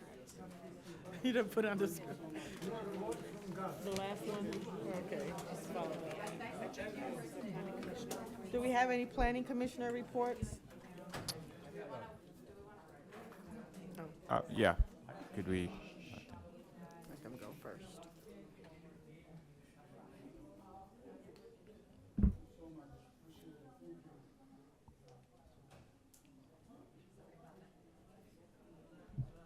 Okay. Planning commissioner reports? I do not have a report, but I have a question for staff.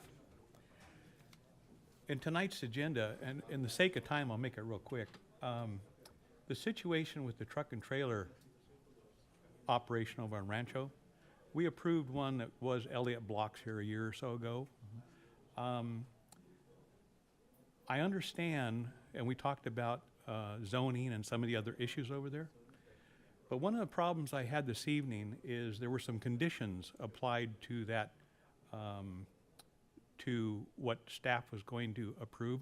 However, in our recommendations here, staff says nothing about the, to include the conditions. And I think it was very difficult for the people to come here and for us commissioners to deal with those conditions, not knowing whether or not they have discussed them with staff.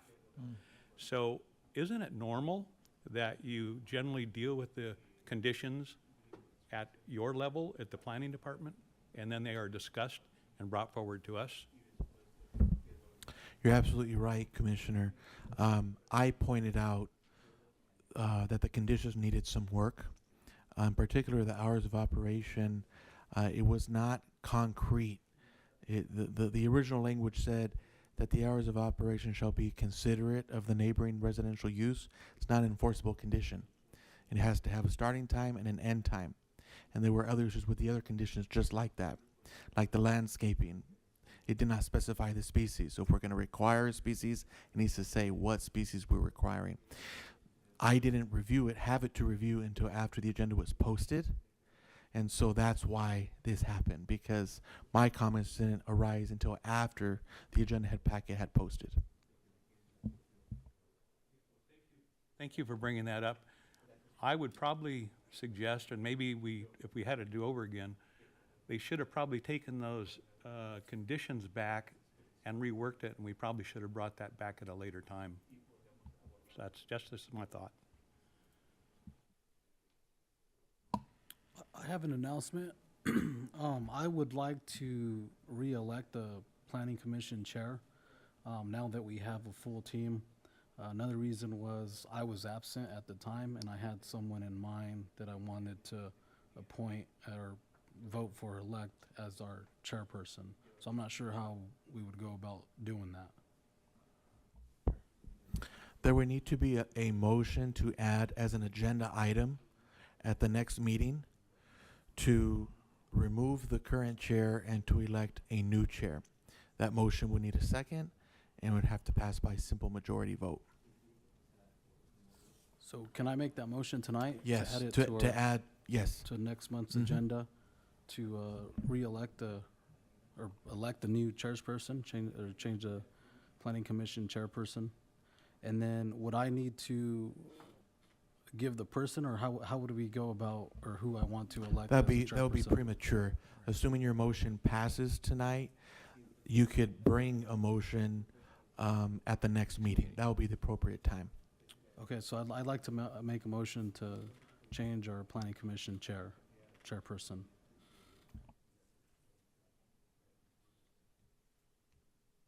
I'll second that. Motion by Commissioner Garcia, seconded by Commissioner Cool. Call for. Could I ask just a clarifying question? When is the regularly scheduled selection of the chair and vice chair? It's usually January. Okay. And at any time, your bylaws allow a new, what is the right wording? It's kind of late. Allow you to replace the chair or vice chair at any time. The bylaws allow for that. Okay, thank you. So we have a motion and a second. We need to call for the vote. And the motion is to have an item on the next agenda to discuss this particular item.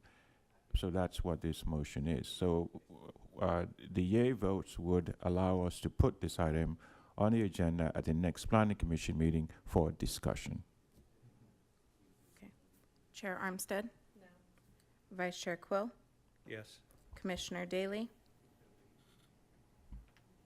Well, this is only my second meeting, so professional courtesy, I'll agree to, I'll vote yes to put it on so we can discuss it at our next meeting. Commissioner Lopez? Yes. Commissioner Ivan Garcia? Yes. Commissioner Sherrick? Yes. Commissioner Orlando Garcia? Yes. Vote is 6-1. It passes. So at the next Planning Commission meeting, we'll have an item for discussion regarding the election of planning commissioners to positions on the planning commission without really tailoring what the outcome of that is going to be. So, great. Well, I want to remind the commission that what did we talk about before? There was a second agenda item that I said during Planning Commission comments. Commissioner Sherrick, can you remind us, please? To look at adding a requirement or making sure that warehouses over 1,000 square feet comply with the WARE program, or that's one of the items of condition. And Thank you. wanted So to this ask is to make okay. that motion. I would like to make that motion that we agendize it for discussion at the next council planning commission meeting as well. And I had one more comment, just for staff. Really impressed with the laptops. I really appreciate that. It's a helpful tool, because I'm always checking online. I like to see like the Google Maps, and like I'm a visual person, like to touch and see what I'm looking at. Really appreciate that. I think the city is really improving throughout our city, even throughout our staff, and just keep up the good work. Thank you. Do you need a second? Yes, there's a motion on the floor. And I agree with the computers, so yeah, 100%. So we need a second for Commissioner Sherrick's motion. I'll make that second. So motion by Commissioner Sherrick, seconded by Commissioner Daly. Call for the vote. Okay. Chair Armstead? Vice Chair Quill? Yes. Commissioner Daly? Yes. Commissioner Lopez? Yes. Commissioner Ivan Garcia? Yes. Commissioner Sherrick? Yes. Commissioner Orlando Garcia? So can I get clarification on the motion?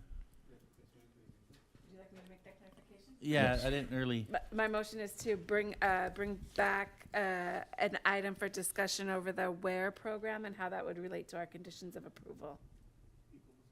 Wasn't it to modify the, wasn't that the original conversation, to modify the development code and?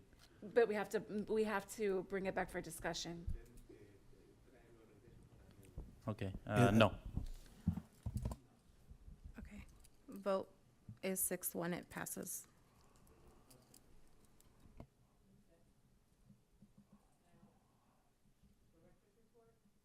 Any other planning commission comments, questions, announcements?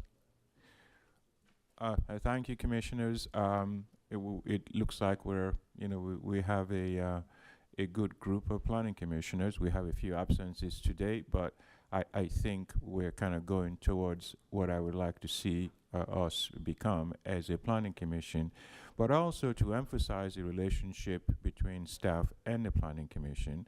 The planning commission, you are the largest authority for the city, whether you believe that or not. And your decisions are very, very important to us, and they're very important, very, very important to the city council as well. So from that particular standpoint, we expect certain levels of technicalities in the decisions that you make. I'm not saying there are no technicalities. I'm just saying, going forward, we want to work with you to establish a very strong, consistent planning commission that we go very deep into, land use issues, because we want to change this city. So having said that, we delivered on the laptops, so I'm glad you like them. One of the items we had planned for tonight's meeting was the Jeopardy, Brown Act Jeopardy. We couldn't do that today because we had so many items on the agenda, and the AQMD presentation actually took a little bit longer. So we'll be bringing back the Brown Act Jeopardy at the next Planning Commission meeting, rain or shine. So with that, thank you all. Commissioner Kuhl, I'm meeting you for the first time. Welcome back. Good to see you. And that concludes my report.